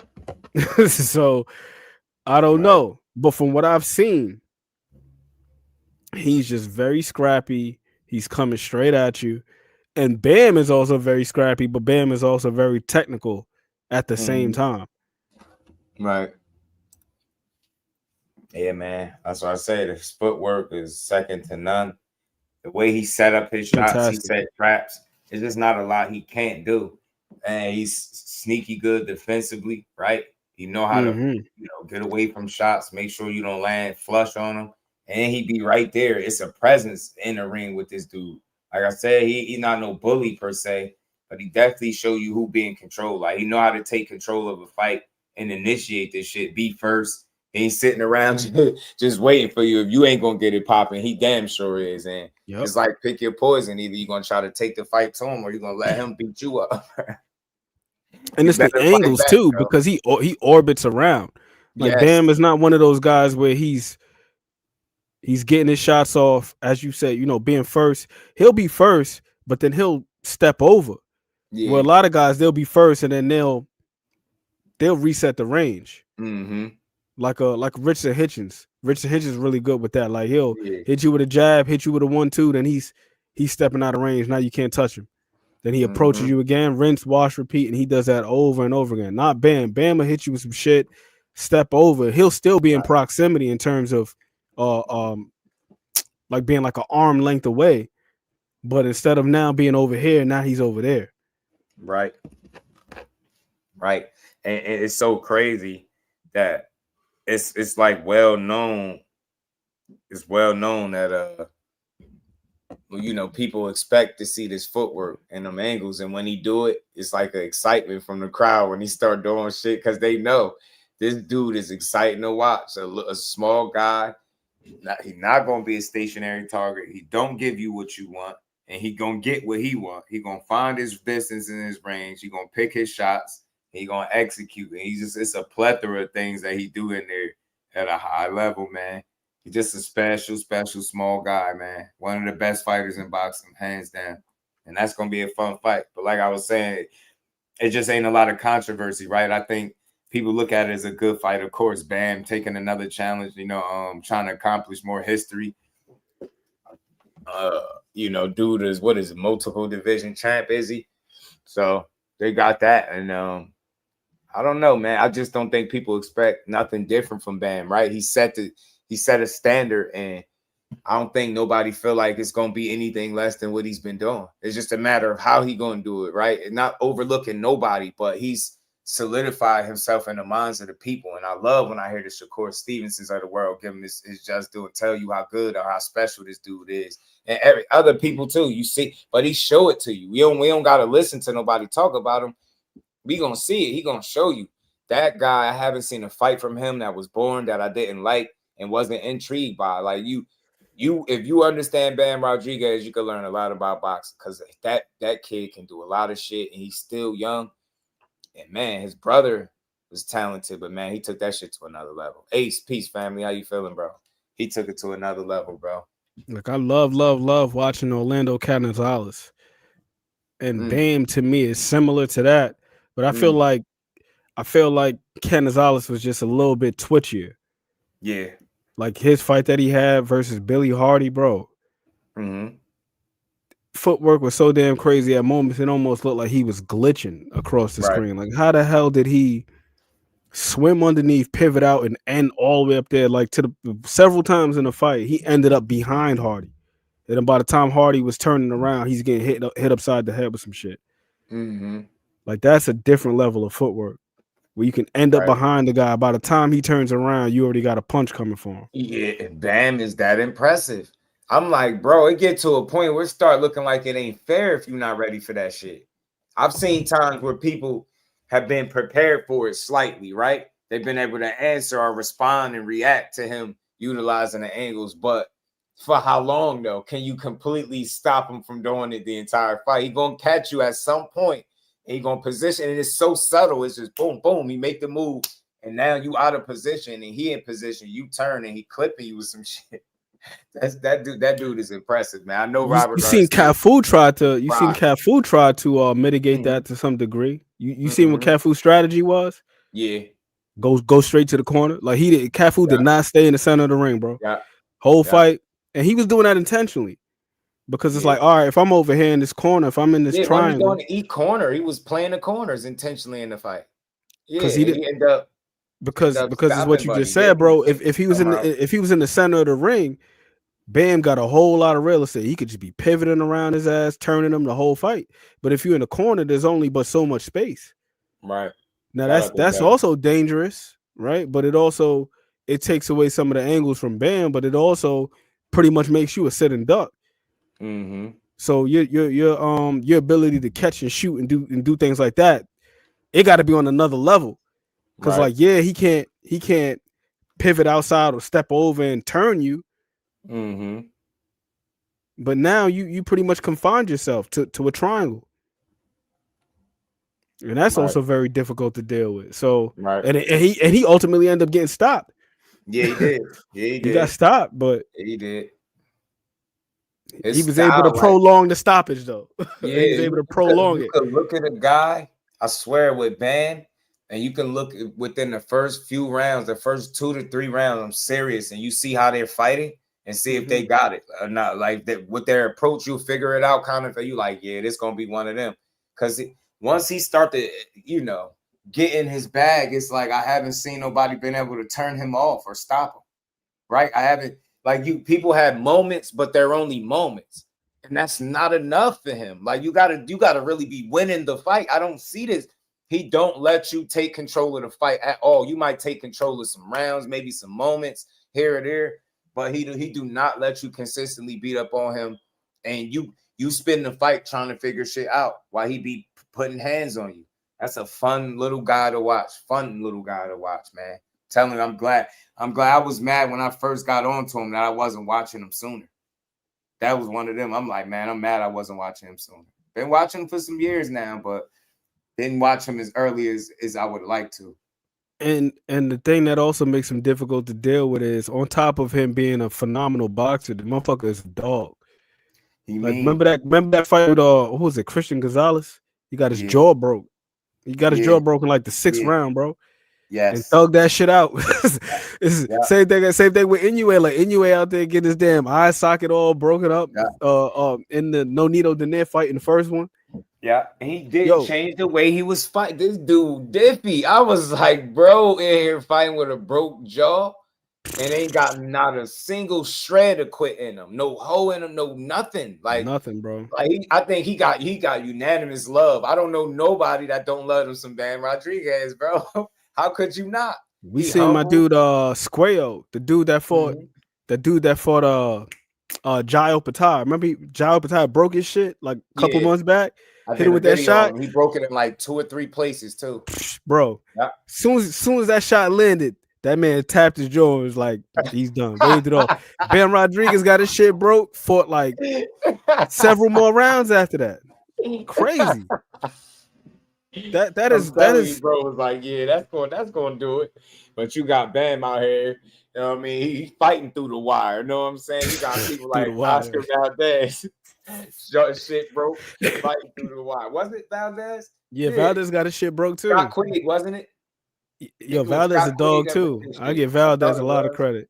Mm-hmm. He a damn dog, man. But you got to be a different level of competitor, man. And I can only imagine that. And while we on this, speaking of broken jaws, right? I know somebody personally was one of these people that I went to school with. It happened to be a fight, or argument broke out or whatever the case. And he happened to be in the wrong place at the wrong time. So he ended up catching a punch unexpectedly that somebody else was supposed to get and got his shit broke and wired. He said, yo, the way the pain shot up through his shit, he was like, he knew right then and there something was wrong.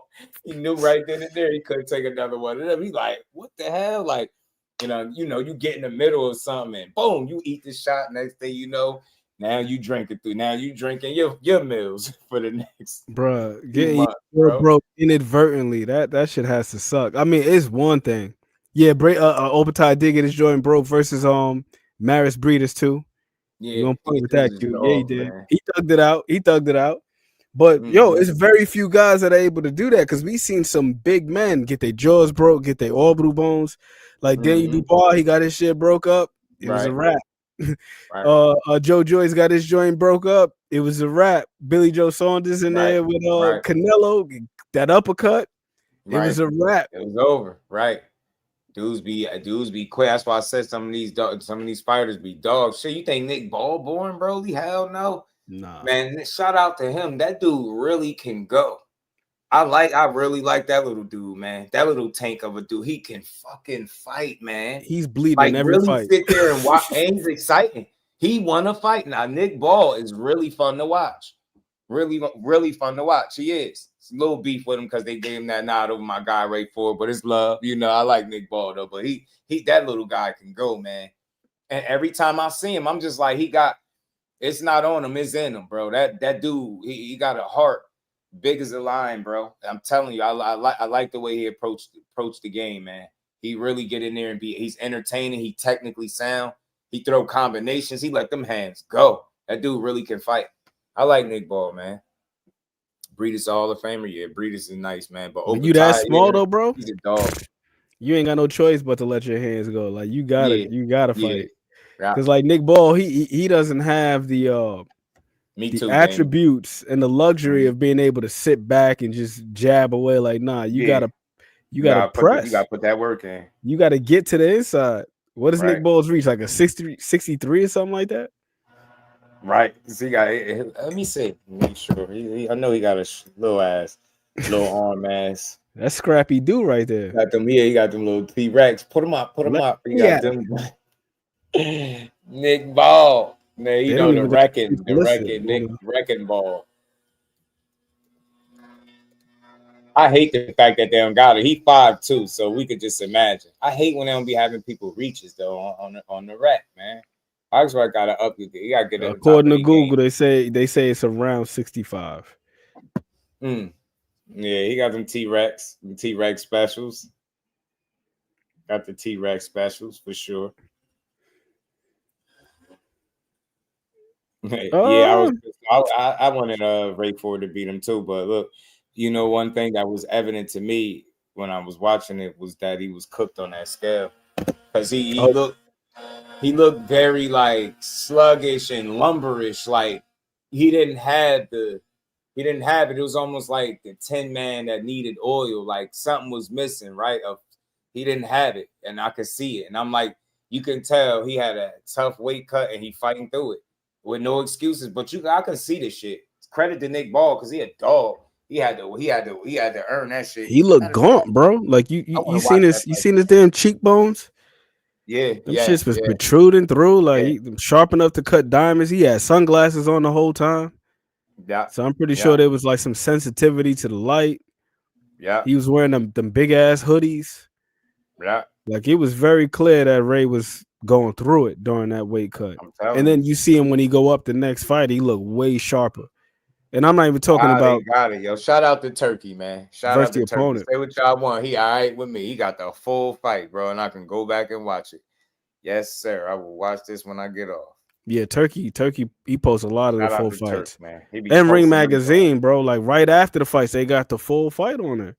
PBC, we be having to wait a whole damn year for the fight, man. That's the only thing about PBC. Was good with it, bro. That's the only thing about them I don't like. He different, man. He different.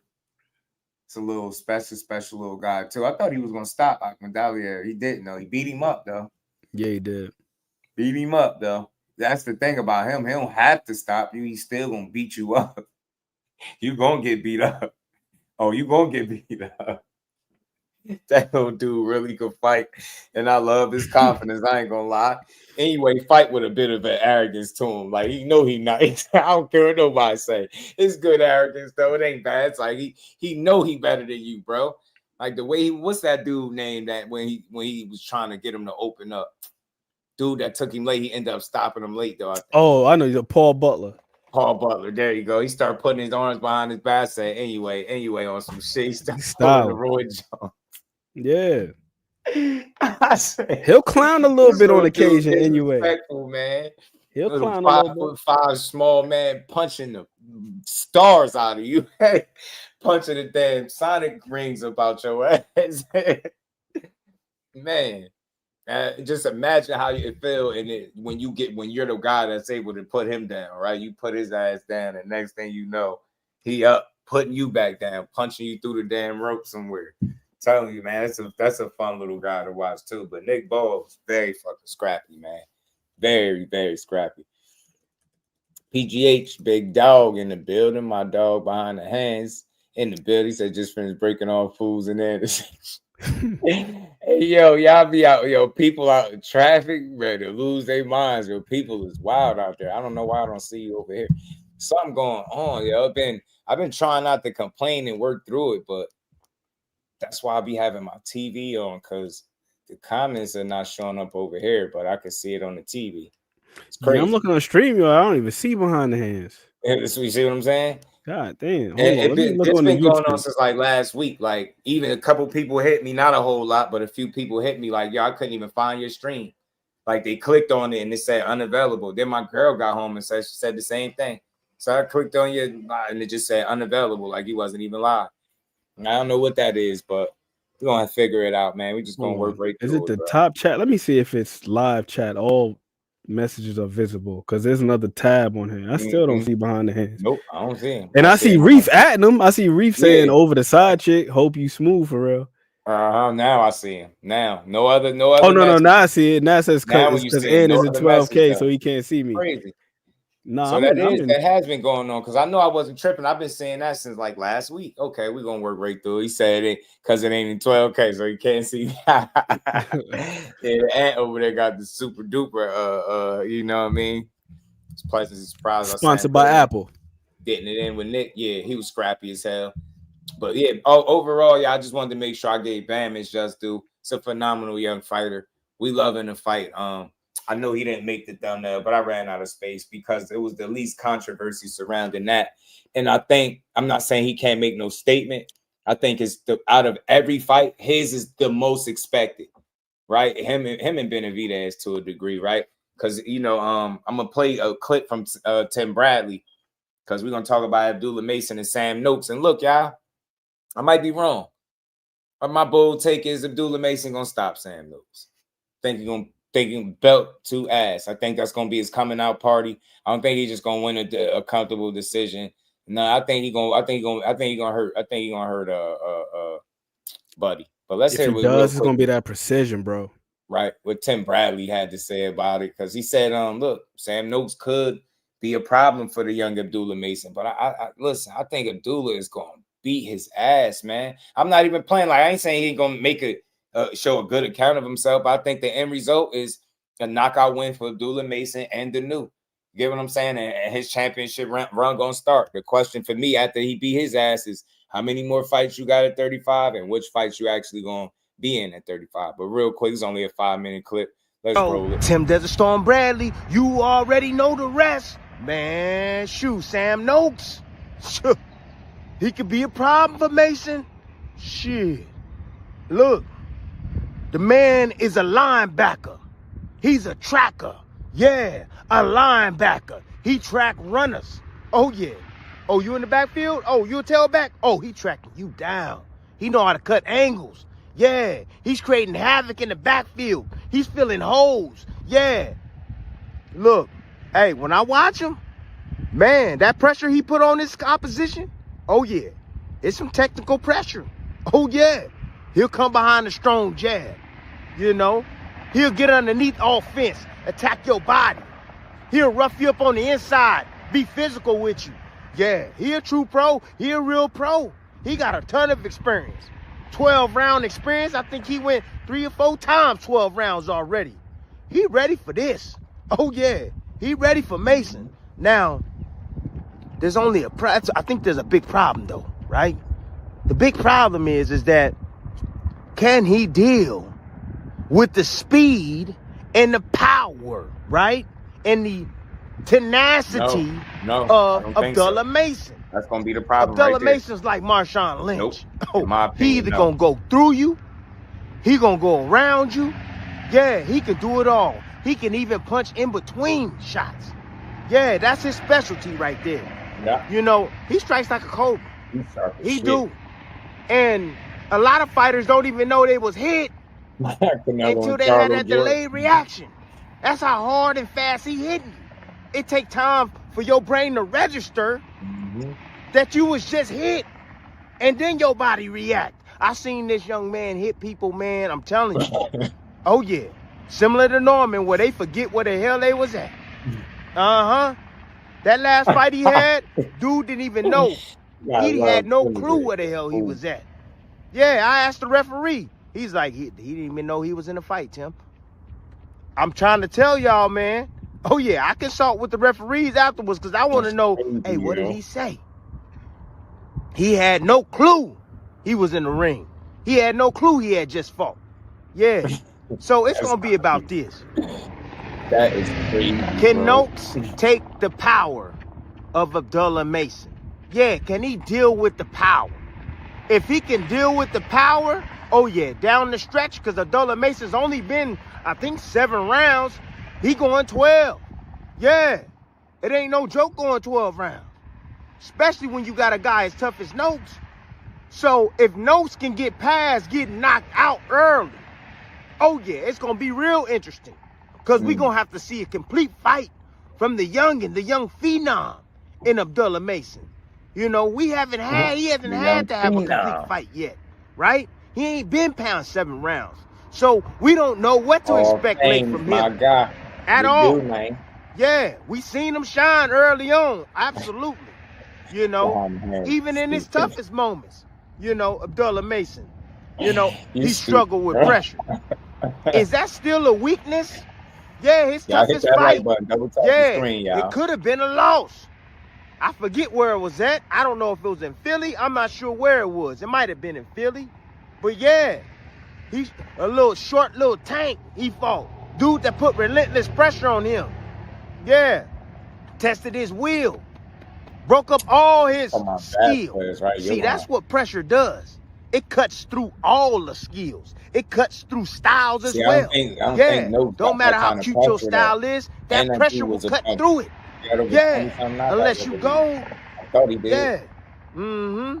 Gold can bend. I'm talking about real gold. I'm not talking about this fakey fake gold we got now. Yeah. I'm talking about the real. Yeah. We gonna find out if Abdullah Mason is the real deal, people. For real. We are. You know, this fight gonna test if he don't catch him early. And if he don't catch him off.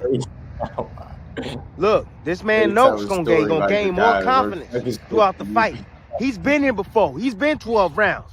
Yeah. If he can get past that, woo, we gonna see what the young phenom got. We gonna see what he got internal, and we gonna see, hey, if he has the ability to be able to figure it out on the fly. But this is gonna be a damn good fight. I told y'all what it's gonna be about. Can Noakes take the power of Mason? And also vice versa. Can Mason take the power from Noakes? Because Noakes got dynamite in both hands too. Yeah, and like I told you, he's a tracker. Oh yeah, he's a tracker. And sometimes Abdullah Mason, his heart, that mentality he got, can get his ass in trouble. But anyways, it's gonna be a good damn fight as long as it lasts. We gonna see. Anyways, that's my time, and I'm out. That's my time, and I'm out. Man, shout out to Desert Storm, Hall of Famer. Told you, I love his takes, bro. Me too. Because I'm not an agree or disagree kind of guy. It don't matter to me. I just like to hear different perspectives, and that was something much different than what people are saying. Look, Sam Noakes is a good fighter for sure. Make no mistake. I think this could be a legit test for him, but something tells me that he's ready for it and then some. I really, really do. Like I don't think they putting that kid in no fight that he ain't ready for. OP, my guy, Opulent. What's good, Brody? How you feeling? Blessings, my guy. I don't see it. I just think he's gonna be ready. I think it's his time. I think Sam Noakes is gonna get nuked. I think Abdullah Mason. I think Sam got some things with him though. I think Sam got some things with him. He's definitely no scrub. I don't think he's a scrub. I like to hear, my guy. Shout out to Opulent, man. I got Abdullah. Much better.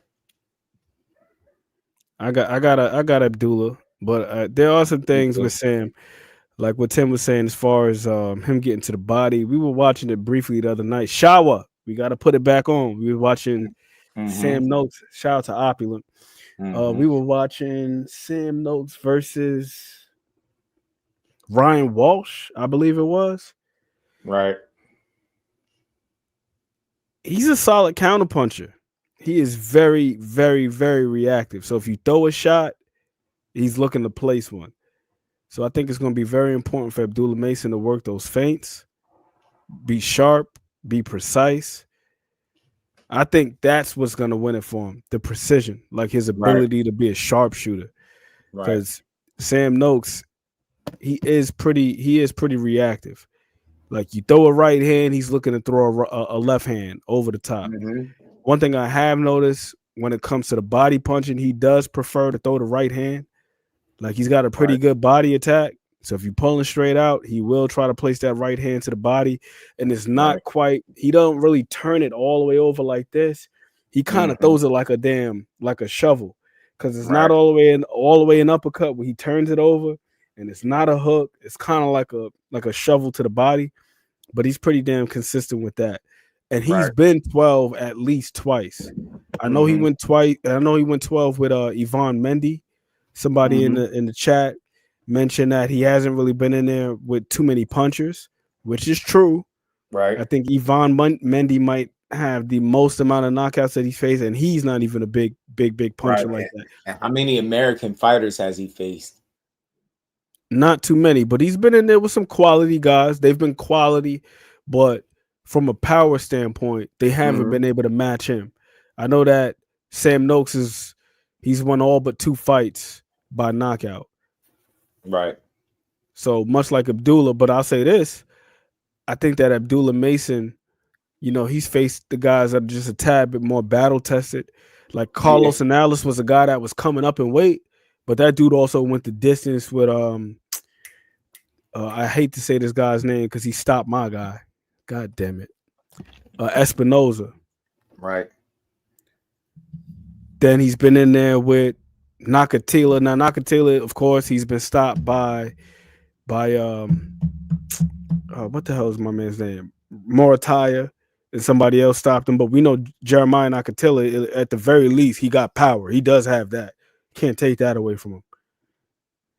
So I feel like Abdullah Mason. Oh, and he's been in there with Johan Vasquez. That's another dude, homeboy with the fucked up haircut with the shag.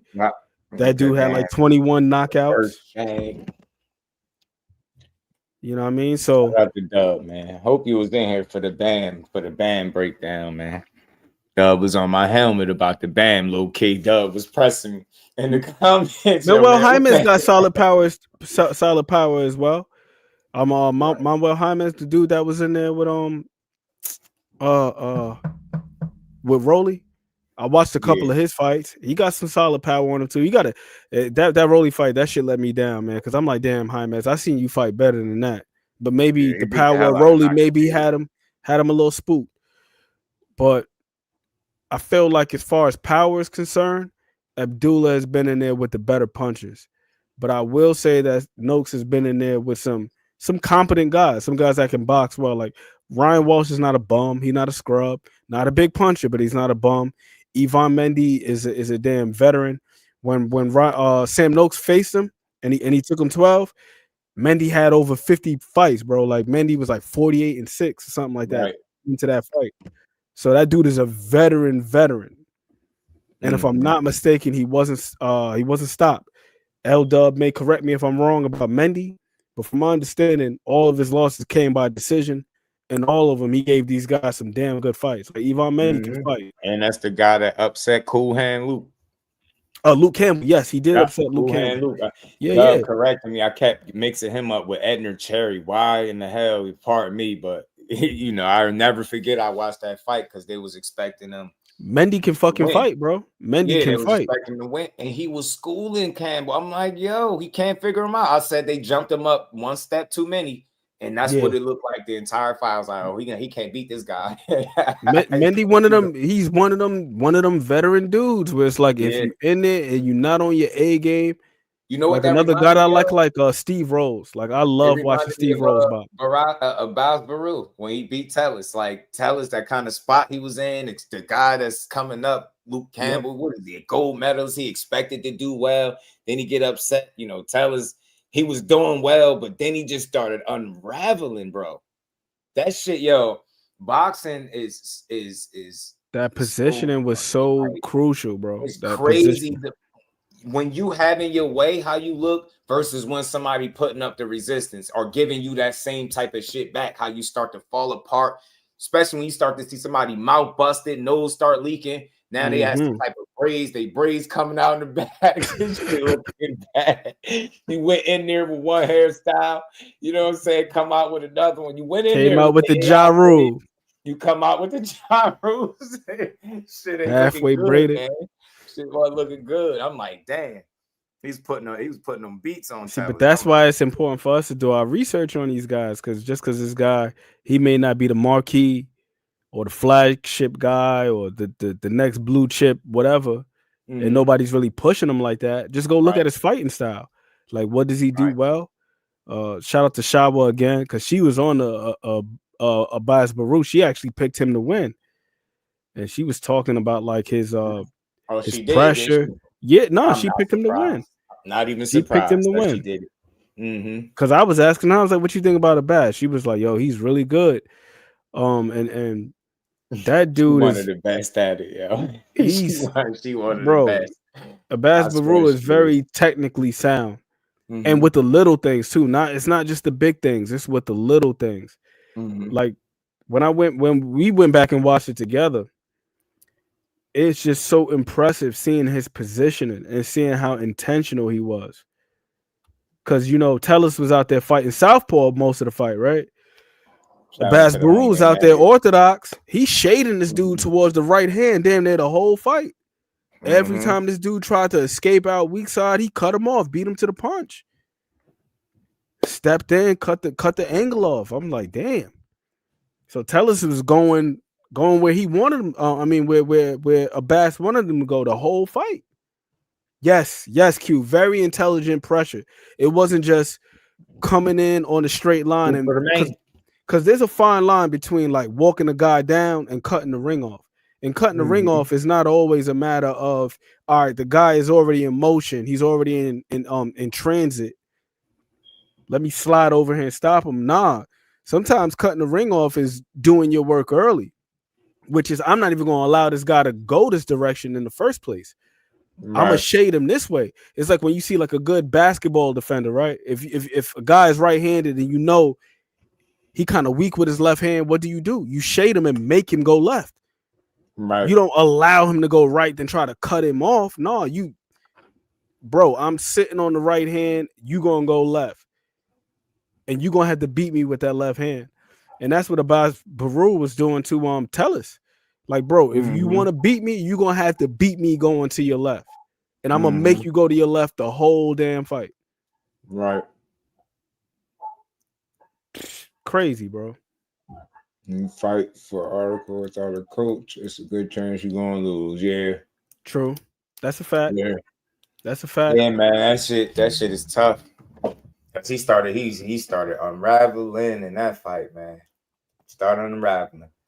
But I was gonna get to that first, but I ended up, kind of saving it for last to a degree, right? And you already know what I'm talking about, man. My guy, Mr. Lions in the camp, and David Benavidez, bro. That damn David Benavidez, man. Look, I'm completely sold on him. He grew on me over the years. I've done nothing but like him more and more.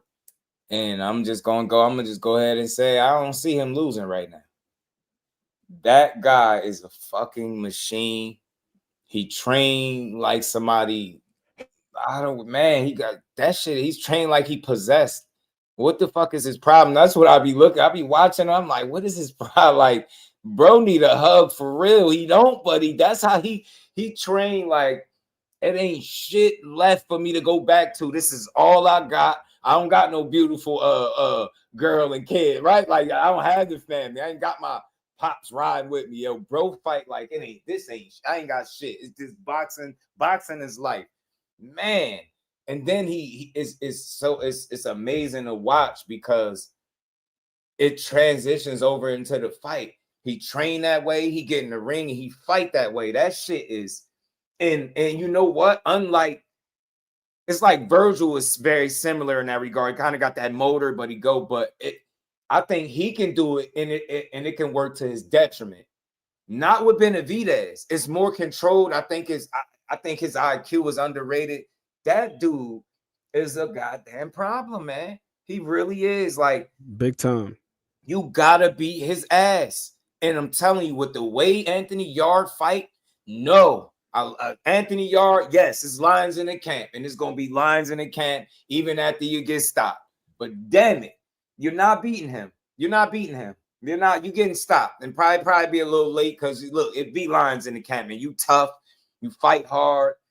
I respect his game. His losses are respectable for the most part, right? That Lyndon Arthur was a little blip, but he got it back. But then to fight him a third time, I was like, yeah, nah. Anybody with gas tank issues, like, what are you going? You better try to hurt him, knock him out. Better knock him out. Try to get him early, hurt him, do something, bro. The longer the fight go, the less your chances go. It's like somebody take the hourglass and just turn it upside down and just let the sand just run out. Like, that's what that is when you get in the ring with him. Like, you on borrowed fucking time. You better have a game plan. You better be able to execute. You better be able to take a punch, be smart. What are you going to do about his punch output and the way he fight? Like, that shit wild, bro. Like, watching him, he really be trying to beat the shit out of you. And if he can't, then you're going to get a beat down. He going to beat you down. He did my guy, Boo-Boo, filthy. Look how exciting that fight was early. Boo-Boo came out.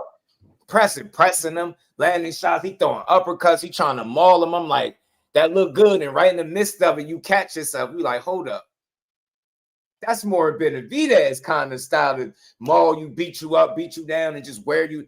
Boo-Boo ain't gonna be able to keep up with this. And he looked big as hell. I heard he was heavy as hell for that fight. They came in like 190 plus. And I think he was dealing That's what with Andre Rose did too. The way he mom tell had that story, passed away. It's funny. The way he tell the story about getting beat up, he's like, man, that dude too damn big. Like how you just start throwing punches. Like, man, I gotta just do anything. Cause he was trying to beat his ass, but he just didn't have what it takes. He just didn't have it, yo. And he slowed down. And Benavidez, there it go. It's like the light go on. He noticed the very second that your output or your aggression, that shit dial back a notch, then it's over. It's like, all right, I already was on your ass, but now it's double time, double on your ass, and you're not gonna get away because you ain't got the gas tank.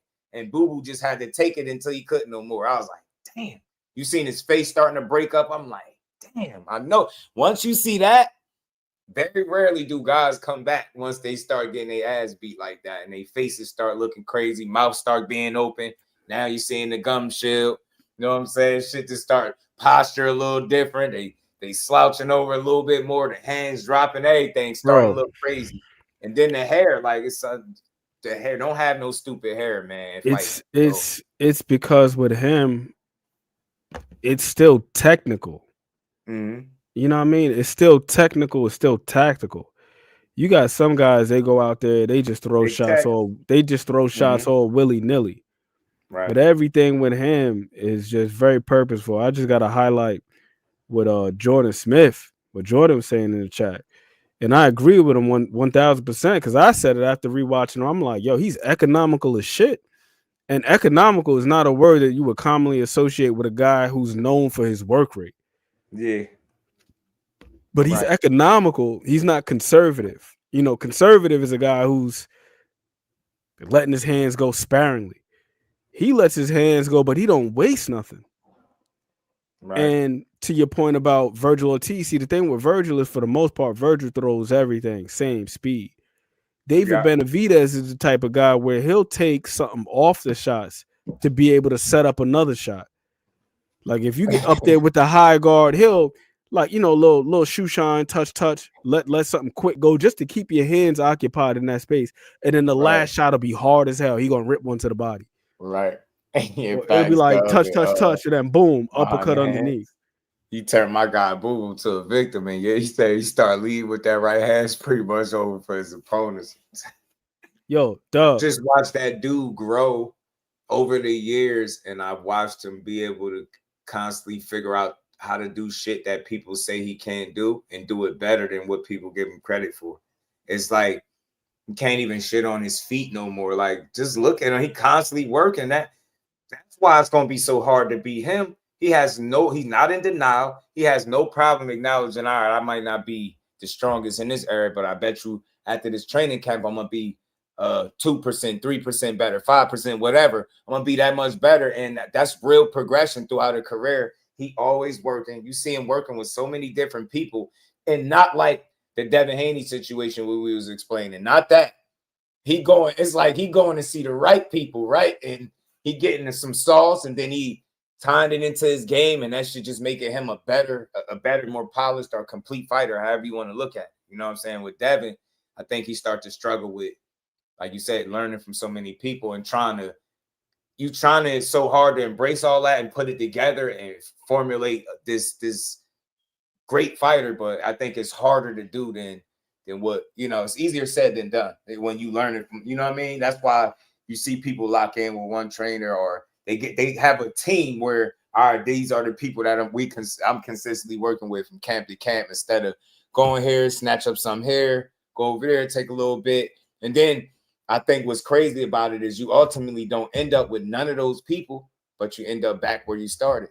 You get what I'm saying? With the Zabs and your dad. Not saying that's a bad thing, but it's like, what's the point of doing all that traveling and working with all these different people if you're not going, you know what I mean? Make it a more consistent thing. I guess what I'm saying is you could overthink situations, and maybe like what you're trying to gain is like, I think it's with good intent, but it's hard to accomplish that when you just bounce it around so frequently, right? You're not giving yourself the proper amount of time with each individual to really learn what you need to. Like, that's why I be saying that with all due respect, some of this shit be looking like photo ops sometimes when you see people working with people. It's like you see a couple pictures and you won't really see much from it, like after that. So that shit just be weird. But you got to be able to implement, man. You got to be able to implement and be able to apply it. And the one thing that I do like about David Benavidez is when you watch some of the sparring footage that leaks, right? He's doing these things in sparring, and then it translates to the ring as well. It's not just him hitting the pads. It's not just him just hitting the bag. He's learning things, then he's applying them. And one of the best attributes, shout out to Dub, in my opinion. And this is why I clipped this up the other day when I shared it with y'all. He was trying to get that damn right hook in there, or like the overhand right. And Boo Boo is holding the phone.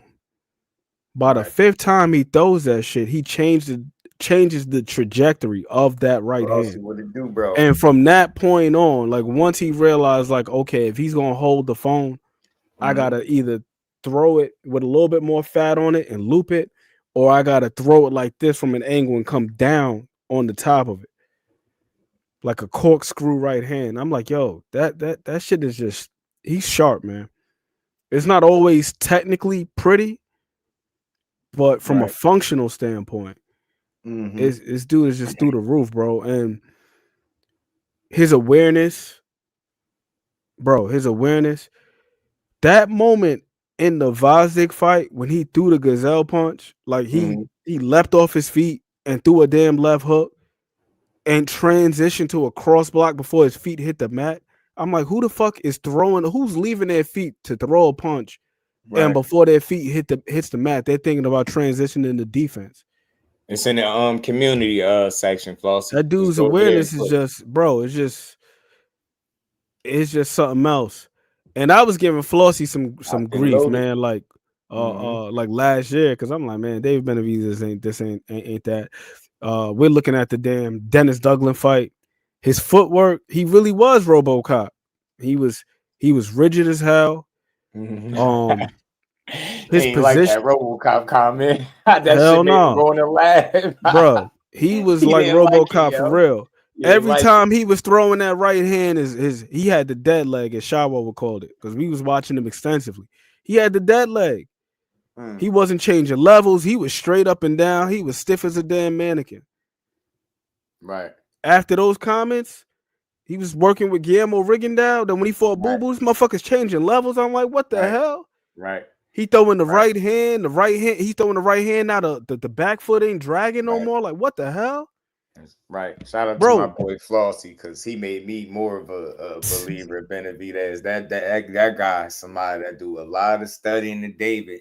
Then I've just been looking through the years, and I'm like, he still don't get the credit he deserves. Like, listen to what his mindset is. Him and his dad talking about the fights that they're gonna take along with Turkey, right? You talking about the money the person that would be financing it, the trainer that would be training them, and the fighter that would be fighting the fights. They on similar accords, and they're talking about all of the smoke. Every fight he mentioned is a fight that I would want to see him in, and I think for me, he would be a favorite in.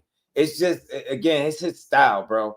You don't have many options, and if you don't have like this great footwork along with boxing ability, with your gas tank ability to take punches and figure shit out, man, he gonna grind you down. It's like he press you, let you shoot your load to a degree while putting hands on you, and then soon as he realized that you slowing down, it's like it's over after that. It's really over. That shit is. It's crazy to watch. He be beating your ass. But the most impressive part about it, though, is just it's just the growth from a technical and tactical standpoint. Like, that's the thing that's most impressive to me. Like, folks look at the fact that he's just letting his hands go. Right. But when I'm looking at that Vozick fight, people say, oh, yeah, well, he gassed in that fight. He ain't stopping, so on and so forth. He did have some messed up hands in that fight. He had an injury. But I'm looking at the little things with Vozick. Like, there were moments with his footwork where it was just so purposeful. Like, I'll give you an example. Around like the third round, right? Vozick was pumping out the jab. He fired a damn triple jab. You know what David did? This motherfucker went southpaw to take the jab away.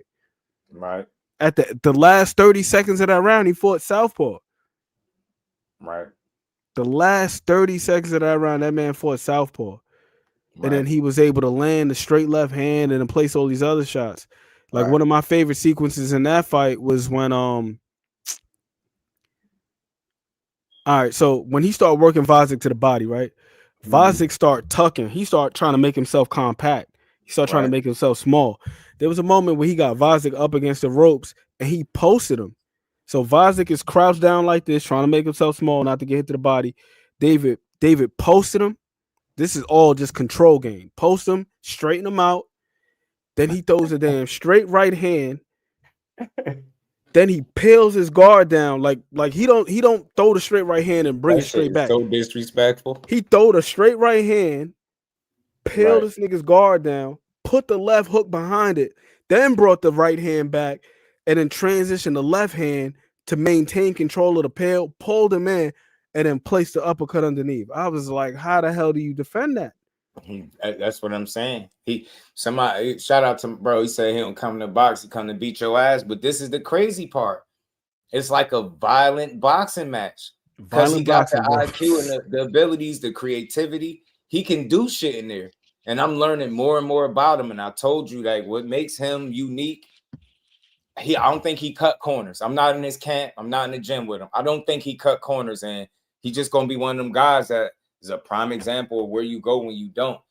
Whatever somebody critiques him on, I'm 100% sure he go in the gym and work on it. It's not like he don't have a bitchy attitude. Oh, you say I ain't got no feet. Next thing you know, he in there with Rigondeaux. Just the thought about it, like it's showing him shit, and he'll take it, implement it into his game, and he'll be that much better as a fighter.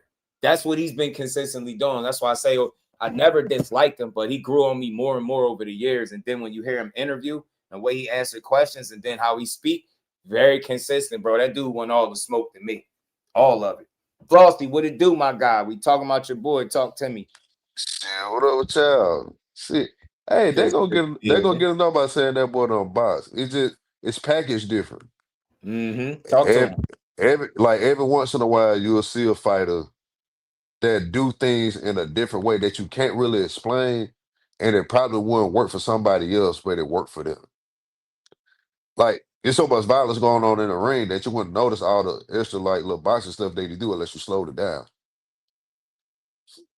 Yes. And he improved every fight. That's the only thing that's the thing that made me like him to begin with, because some of his earlier fights be a little bit harder to watch now once you see how much better he got from back then to now.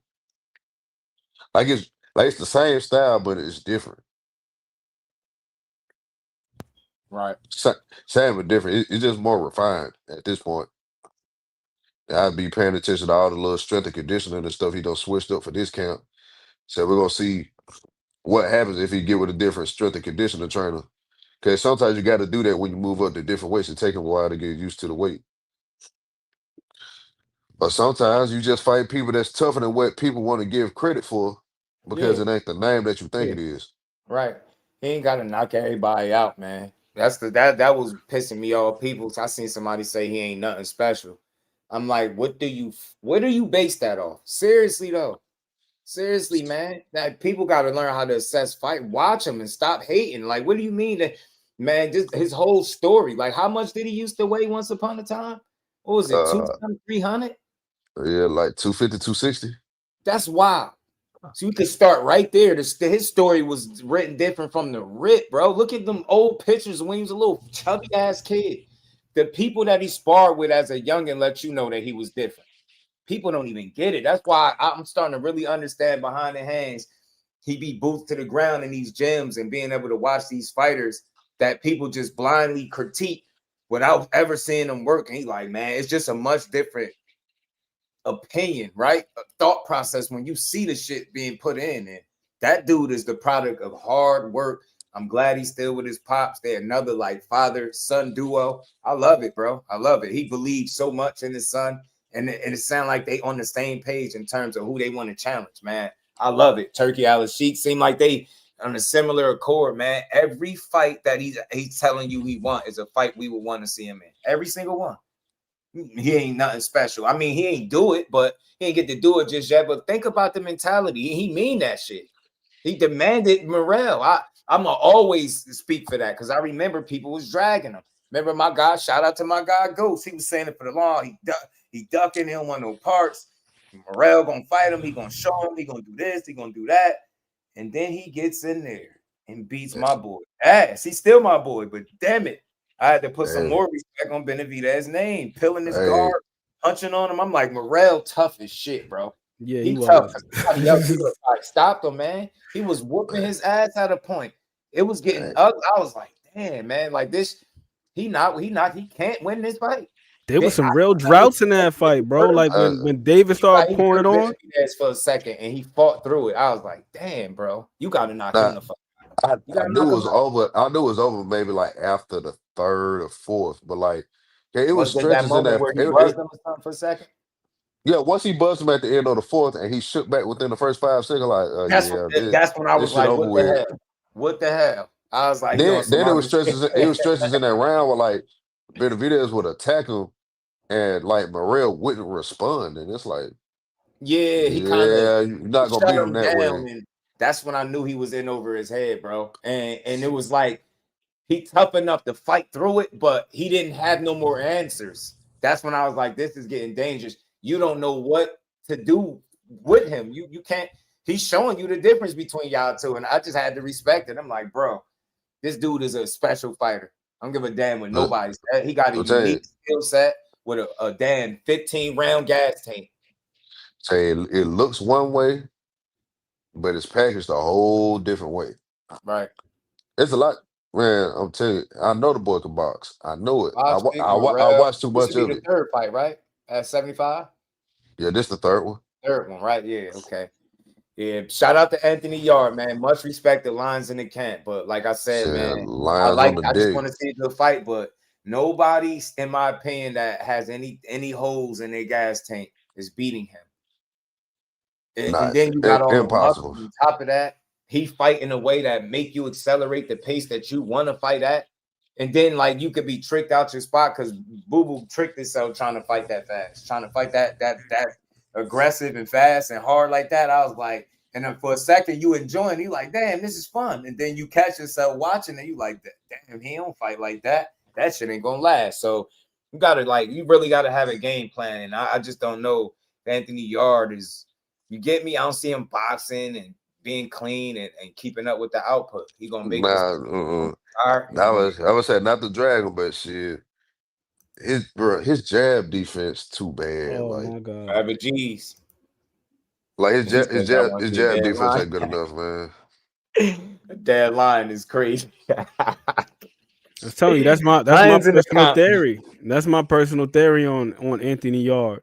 Like what contributes to him fading. that histamine release. If you notice, to your point about the jab defense, damn near every time he get hit with a jab, he pawing at his nose and all this. I wonder if he had like a damn a deviated septum and they never got it repaired or something. But I was noticing that when I was watching a couple of his fights, like when he was fighting Kovalev, every time he get hit with a jab, touching at his nose. Gotta love Ronnie Shields. He said, "Fuck you doing, giving away reps." Yeah, Ronnie was hot. He was hot. He was pissed at me around but that's not the first fight that Ronnie told him something like that though. Yeah, the Kalajic fight. He was on. Yeah, having that hot rod fight too. You tell him you got to fight the whole damn 3 minutes. What you doing out there? He been doing it though, but when you're knocking out people. I think he good at 75. He got to go back to the things that made him stand out as an amateur and why people looked at him as one of the young up and coming. You get what I'm saying? Top talents. Moving further and further away. Like I said this before, I seen it happen, and like it seemed like he moves further and further away from being a Cuban fighter. Like he's not found that unique balance between being on the front foot, trying to be that entertaining, more physically imposing guy, but still keeping the Cuban roots about yourself. Yeah. I'm not saying you balance the two, like it's too much of one thing or the other, and mostly it been too much of the one thing. Your mind, you got like a one-track mind, like, and I think the success that he had with the knockouts early may have led to him fighting this way, right? Where you think you could just bulldoze through and just punch through. Yeah. The way you approach Benavidez. You clearly wasn't listening to Ronnie Shields. You was out there fighting without the coach. That's why you get your ass handed to you. It was kind of the same way in certain fights he had in the amateur. Well, not all.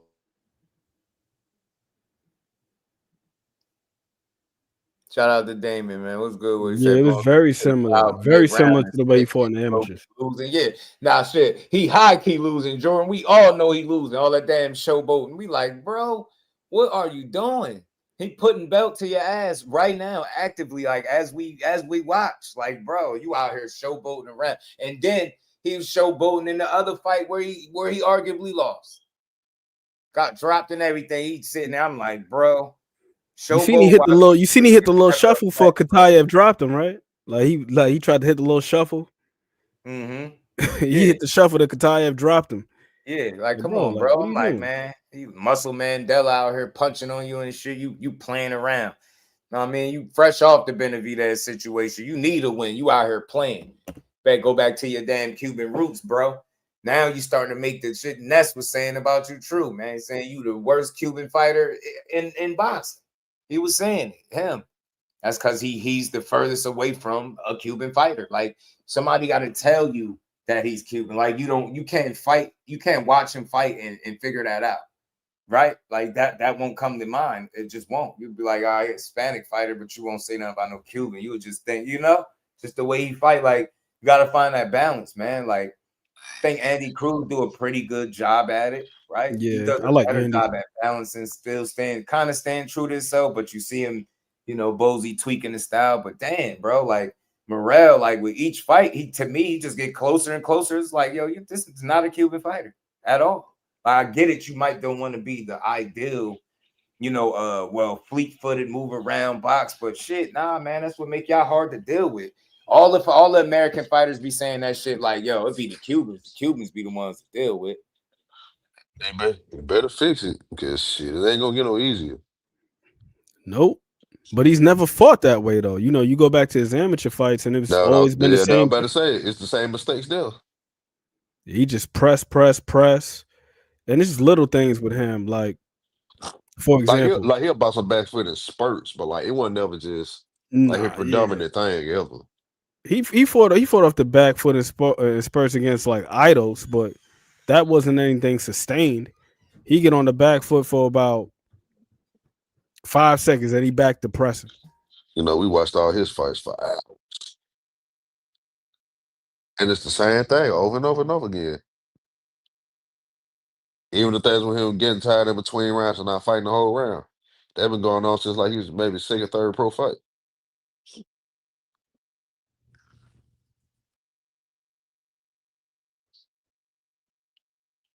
He'll bounce back though. Maybe he'll working with a new trainer work out for him. Hopefully.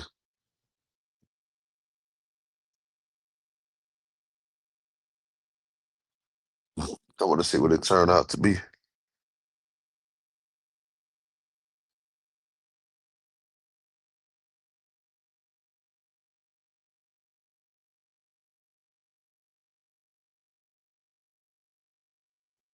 Don't Morrell got a fight coming up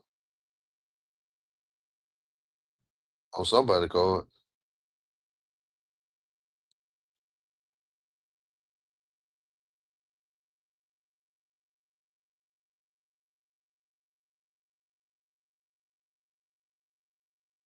My bad, y'all. I was muted. Y'all hit the like button. Double tap that screen, y'all. He said Morrell didn't work with Ronnie until it's time for camp. Yacht lives in Minnesota. Ronnie lives in Houston. Not consistent enough.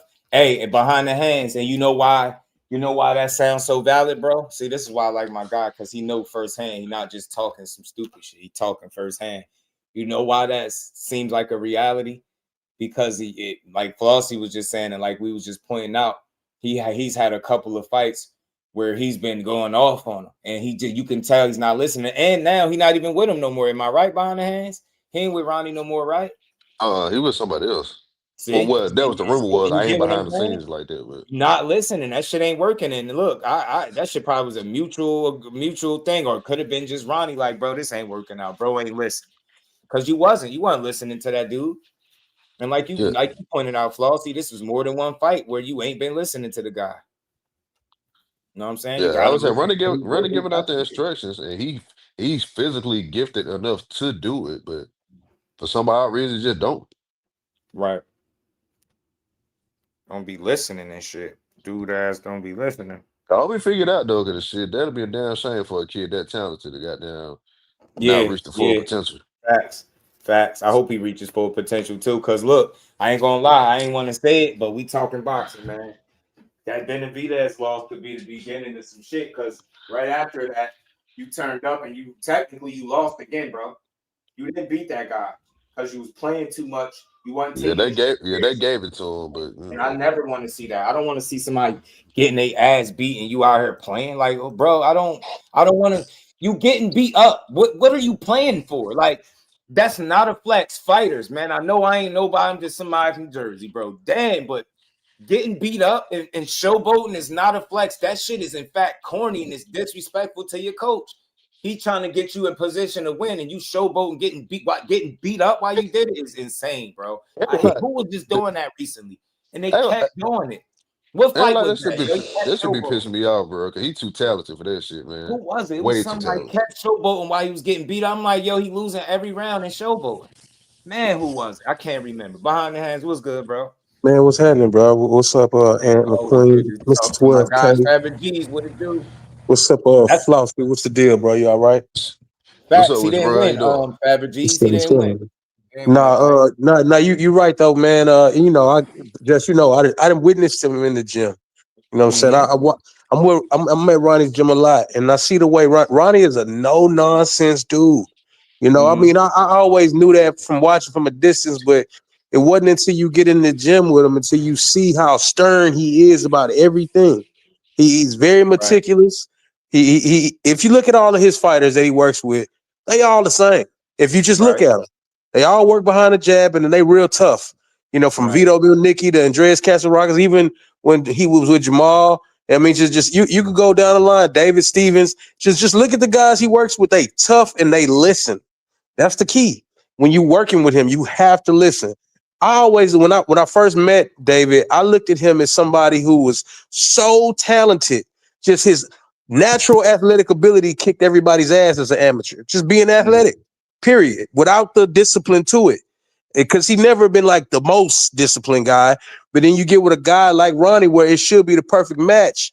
This is just my observation. I could be absolutely wrong, but he's so talented that he doesn't stay focused long enough to draw the whole effort out. You know what I'm saying? He's very playful, very jovial. He be showing his age sometimes. You know what I'm saying? And I think when you're dealing with a David Benavidez, a guy who's not playing, he's not playing with you. There's no game. You know, he not doing no joking and no how am I doing? Am I doing it? He ain't doing none of that. He trying to take your head off. You know, the whole fight. And then you were playing. That says a lot about where you are, not just as a fighter, but as a man. You know what I'm saying? I mean, as a man, your job is to read the room, or in their case, read the ring. You see this dude ain't playing with you, you don't be playing with him. You know, but after the fight, you know, I asked some questions to the coaches there, and everybody got on that. Hey, man, I don't know. And you know what that means when they get on that, hey, I don't know, you know, but, you know, I've got an opportunity to see Ronnie, you know what I'm saying, in action. And he's somebody that you would listen to. I mean, he spent time with everybody from Tyson, the Holyfield, the Rickendow, to Laura, to, you know, Purnell. You name a guy that he hasn't affected. You know what I'm saying? And I don't think David Morrell is mature enough in his boxing journey to fully appreciate what he got.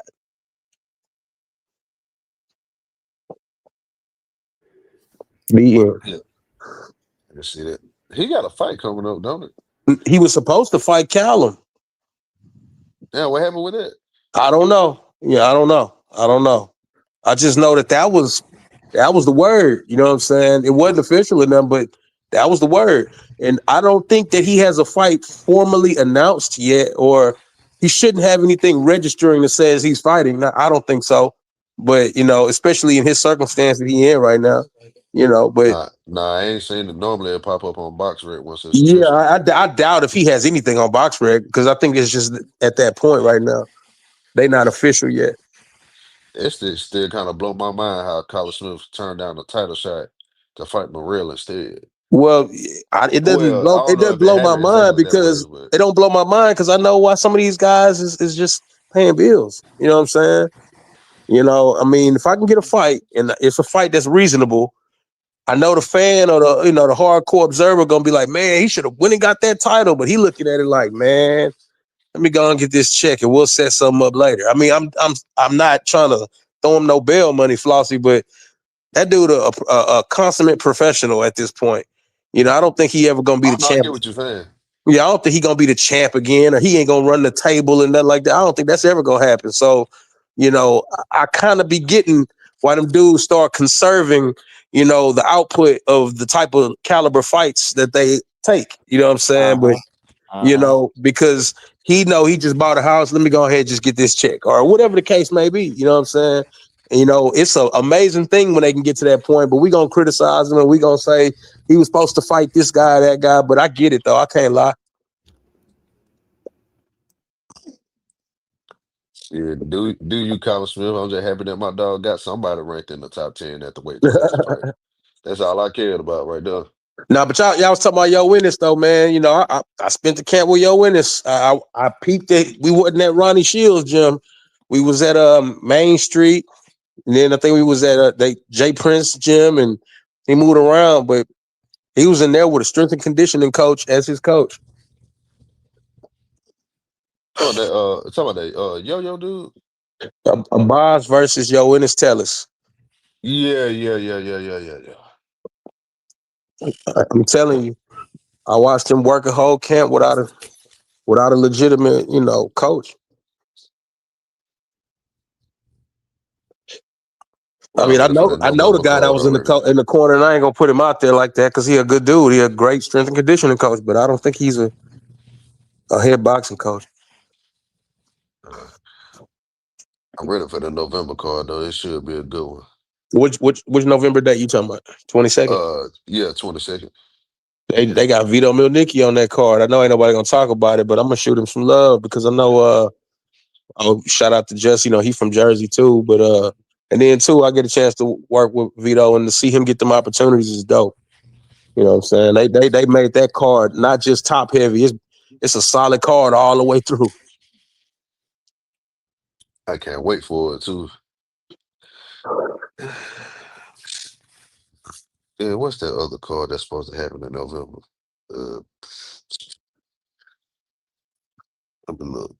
I'll be forgetting sometimes. Yeah. You're right, Shawak. You're right, bro. Because I knew he was supposed to fight Callum, but like you saying, he might get that Benavidez shot. And that'd be why he avoided the last one that Flossie talking about. You know what I'm saying?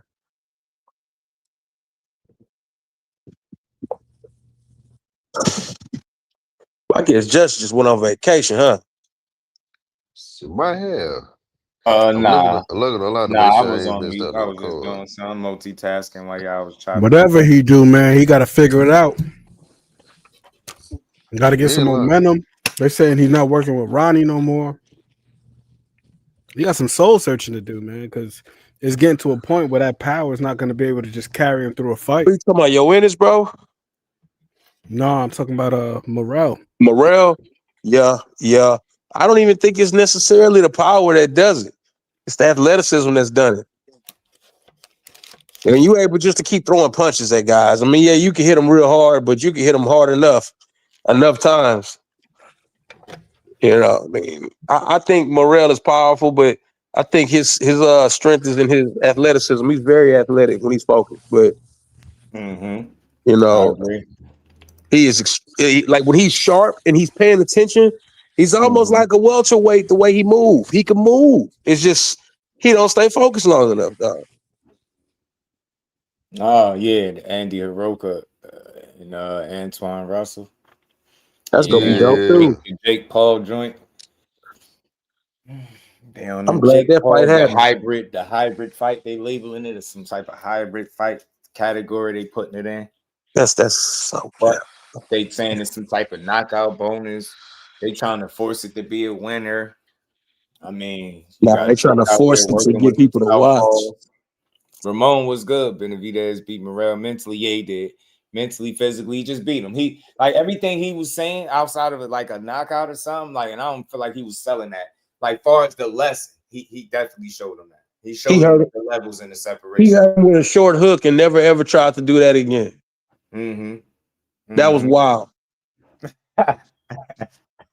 I was like, "Oh, you gonna not do that?" Okay.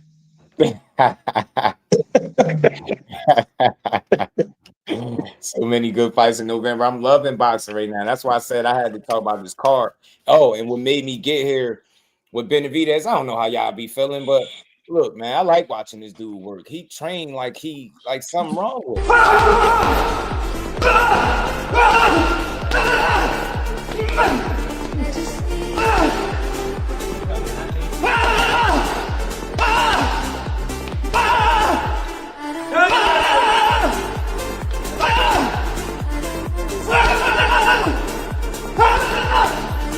This is the worst decision you ever made in your life. Cuéntalo, gordito.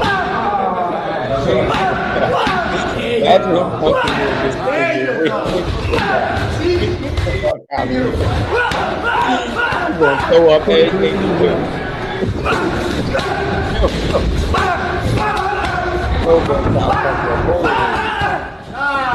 That man on the Está bueno, solid. Timing is good. This is the worst decision you ever made in your life. Like, bro, that man got the eyes of a serial killer, bro. I just wouldn't mess with this dude, bro. God damn, like what's on his heart? Like he sure he don't need therapy. I know he looks soulless in his eyes, bro. Right? He trained without this, there's nothing to go back to. This is all I got is boxing. I don't got no kids. I ain't got no fine chick. I ain't got none of this. I ain't got no family. Like that's how he trained. He got that shit. Crazy man written all over him. You off effort alone, bro. His effort to beat certain people. That shit different, man. That's a rare guy, man. It's not a lot of people that train that way and fight that way. But he's able to operate like he accelerate the pace, I like to say, right? But he's able to operate very well in that chaos. It's intelligent ass whooping. Like that shit. He a rare dude. You got me up if he ain't special. Yes, he is. He might be a little inside. You might not like something that he do, something weird like that. But nah, bro. Maybe you don't like the fact that he don't got muscles like Anthony Yarde. But watch how this fight look. Hey, bro, when he be talking noise, I be worried because it be simple stuff. But the way he be saying, when I get my hands on you, I'm gonna break his neck. I'd be like, yeah, I believe him. I believe him. Yo, bro, This, I'm telling you, he this their became one of favorite my shit to favorite say. fighters. And then I heard an interview of his on one of the content creators. I was like, yeah, I'm forever sold. I was like, I'm forever sold. Like, if you don't support him, I'm convinced you don't really like boxing at all. Because he's made mistakes. He let you know he's human. He made it twice outside the ring shit on the scale. But ever since then, has made every decision that's got him right to where he at. He made there's no better way he could have moved his career than what he's been doing since making those mistakes. And that's why It's I like the him the way I do. Because he You showed know what? me, yeah, I fuck up too. But this is what I'm on. And he put that much into it. So for any mistake he made, he make up for it for putting that work in and fighting the fights that we want to see him in. So I like an Anthony Yarde fight. I like a Bevel and all that shit that he talking about, the open ties, Zordo Ramirez. Like, dude, that's good fight after good fight. I don't even know Say, if that's man, what's healthy, but that's what he on. the best thing he did was not worry about no Canelo, nothing. Just move on, bro. That was the best thing he could have done. Yeah. Because now I'm excited to see who want to do this. You get what I'm saying? You know, okay, cool. Canelo ain't got to do it. I mean, Bud took that out anyway. But who want to do this? Because I don't just see people saying his name. I don't see people saying he ducking him. I don't never see it. So I just be want to know who actually gonna choose to fight him. Right. It's just his ability to Eric, flip what's the good with switch, a homie man. and ride with the He's Mexican such monster? a nice dude in interviews and humble. Then you get in a fight, this motherfucker's a maniac. And Anthony Yarde, the stuff that he's saying, like, doesn't make me feel like you don't want a long night. I'll fight anybody, and each time I'm fighting these people, I'm getting better. And I personally feel like I want to beat David Benavidez. It's going to be a big upset, and at the end of the day, the crowd are going to be in for a treat because the way both of us fight, you're guaranteed a good fight. I don't believe him, bro. Yeah, you guaranteeing he was That boy said, guaranteed a good fight. And he was saying it's gonna be a war in a different way. The way he calmly said it's gonna be an upset. I'm like, I don't believe you though. No, I don't either. And I like him. I really do. I really like Anthony Yarde. Always have. Lions in the cage and all that good shit. But not that day. Not that day. It's gonna be Mexican Monster Parade. I've been scared of guys that be in championship fights talking about upset instead of talking about I'm gonna be the winner. Yeah. You already know you're the underdog, and for the right that's reasons, a different mindset. You acknowledging that you ain't supposed to win, bro. Come on, bro. You talking like you don't belong there. Like we might say that as fans Abdullah on the Mason, outside, but you ain't supposed to say that. Abdullah Mason is stepping on Sam Noakes, yo. Knockout. It might be 3. It might be 4 knockouts. This card could be all knockouts. The way that he lose eye contact, with the camera, bro, and start looking off into space, talking about how he gonna win is why I don't believe him. Right. Because you gotta look elsewhere to believe it. You know what I'm saying? I'm not saying we face to face, but just you looking away from that camera while you say this, for me, it just feels like you just kind of throwing words out. I don't believe you. I don't believe you believe it. He don't believe that shit. When on top of that, was talking where he was talking, look at the difference. He meant that shit. He meant it. David Benavidez don't even be blinking, bro, when he be talking, bro. I'm trying to tell you, that man crazy, bro. He be dead serious. That made me talk. That's every fight I ever fought. Every fight I ever fought, I put him in a fucking hospital right after. Mm-hmm. Yep. Every fighter that I fought, serious too. They don't make it home that night. I'd be like, yeah, I believe you, bro. I've been sparring champions since I was 15 years old. Come on, man. They've been documenting this dude since he was a little fat kid. That's how you know he's gonna be special. Man, I'm telling you, every fighter be having damn near every fighter had the same story about him after they fight him. Yeah. They'd be like, it's way different than I thought it was gonna be. Because I'm gonna tell you, in my opinion, if I was a fighter, I look at his feet and go, maybe that's a liability. But he's so talented with his output, you don't even get a chance to take advantage of that if you think that's a liability. I'm telling you, man, like he ain't got fleet feet, but it's better than what it was 5 years ago. And but that's what I'm saying. So early that like people thought like he ain't gonna get no better than this. But in That's what I'm reality, he's still saying. young. would he make up for whatever people may think he's lacking in footwork? He overdo it by letting his hands go. You know what I'm saying? I mean, it's hard to take advantage of that when you ducking shots and trying to slip punches. Yeah, he ain't one of those volume punchers that just miss a whole lot either. Nah, he's very accurate and he's very fast. But that's the thing with his footwork, though, where it may look like for a lot of guys, they're not able to operate from a squared up position like that. But him, to your point about the volume, like, I'm not sure if y'all can see me, but if I turn this way, I'm bladed, right? Like, look where my right hand is. It's all the way back here. Mm-hmm. Lead hand all the way up here. But if I square up, they both at an equal distance. And that's part of how he's able to get both hands off, and now he got a two-handed attack. The right hand, and the left hand, they got equal distance to travel, as opposed to it being all the way back here. So when you see him, when he get a guy up on the ropes and then he's squared up, he's able to work. He don't got to load up on it. That's the reason why he get that right straight off so fast. That right hand is closer than motherfucker. That height, man. The way his body made is weird too. Though, like when he got down, crunch up and like block with the high guard, he could damn near cover his whole body at the same time. Got one of them Tyson Fury type bodies, like long legs, he more legs. Yeah, he more legs than anything. That's why. Yeah. Long legs, small torso. It's offensive creativity. He got about 15 more. What he said.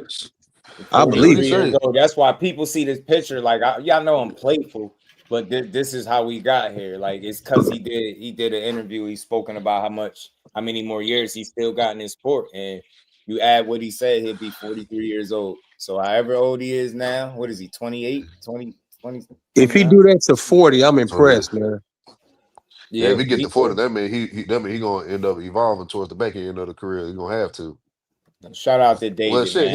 he really ain't taking a lot of punishment as is. Well, let me ask y'all, man. While I got y'all, while we wrapping up, because I gotta run in a second. But do y'all think this is gonna be one of the best cards of the year? Yeah, I think it can be. Yeah, I think it can, and it probably will because of the fight per fight basis. There's a guy that you want to see, right? Every fight, it's a guy that you want to see, and then half of those, maybe more than half, are really good fights. So you know what I'm saying. I see it as it's probably the better of the upper echelon of the fight cards this year. It's going to be one of the best ones. So you got that. One of those two fights. One of those two fights, it'll be a fighter on there that you haven't heard of. They end up like, oh damn, who that? Tony, what's good? Always be like that. Being that he's not known for his power in general. That says in the quick switchability. What happened, huh? He's not known for his power in general. Kind of is. He stopped every welterweight he fought. Yeah, man. I don't know. I don't think he lost shit. That's why he's still at the top, Tony. I don't think he lost. And if you want to keep it 1,000 with me, man, I'm gonna tell you. I think if they had another round, he probably would have stopped Canelo. No, man, he was putting belt to his ass, bro. And the fight. It was starting to look like it's really getting away from him, where he's starting to get to the point where he's just doing what he wants. It was starting to look like one of them welterweight fights again. That's what it was starting to look like.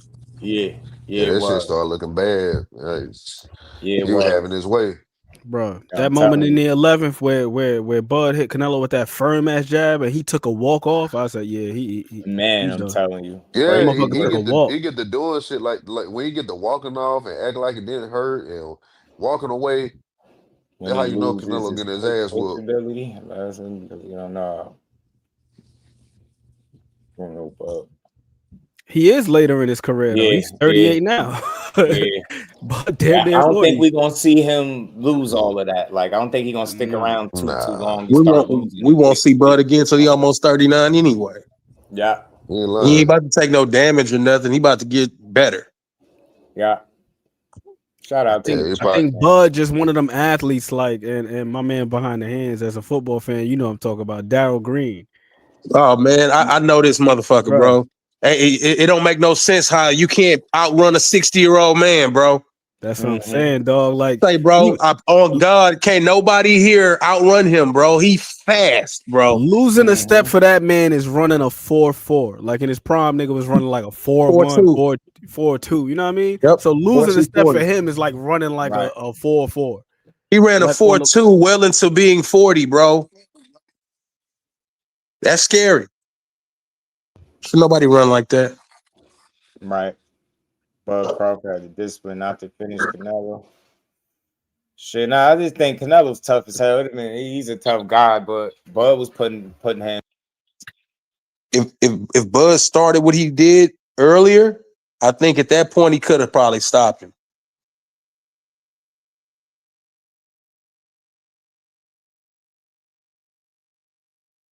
But shout out to everybody. Shout out to my brothers coming up here to build with me. I'm cutting it just a bit short because I got to run and do something real quick. And I appreciate y'all bros for bringing up the property value. Shout out to the champ, Shadasia Green. I got to post a picture, man. She rocking the shirts, looking good in that cool gray, man. I think Canelo lost his step. Canelo? Is it just style? Nah, he just old. Yeah, he just old. Canelo just long in the tooth, man. Sat about 70 fights in. Like, you know, double tap the screen on the way out. If you didn't hit the like button, make sure you do, man. Appreciate y'all tuning in. Shout out to everybody supporting the build. My brother Ed McQueen behind the hands and my dog Flossie. Because the one fight that he wins, he beats Canelo. He's not better than everybody else.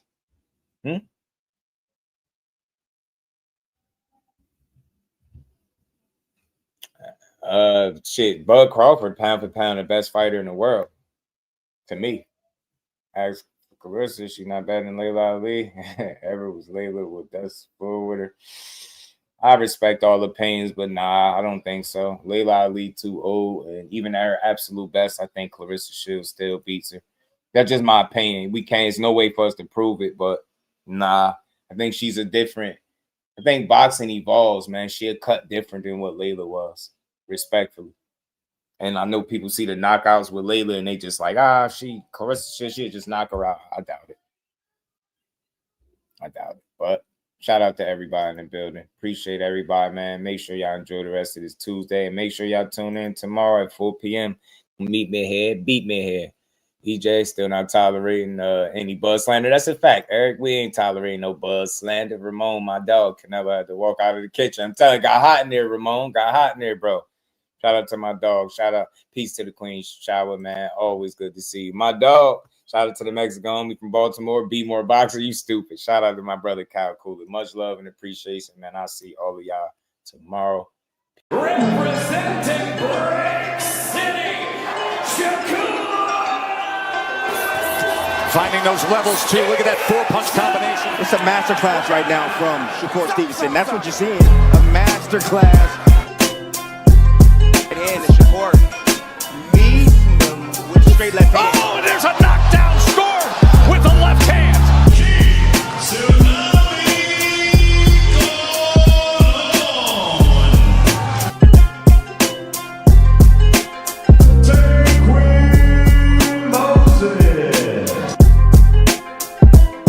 From Patterson, New Jersey, please welcome the sweet Terminator, Shadasia Green.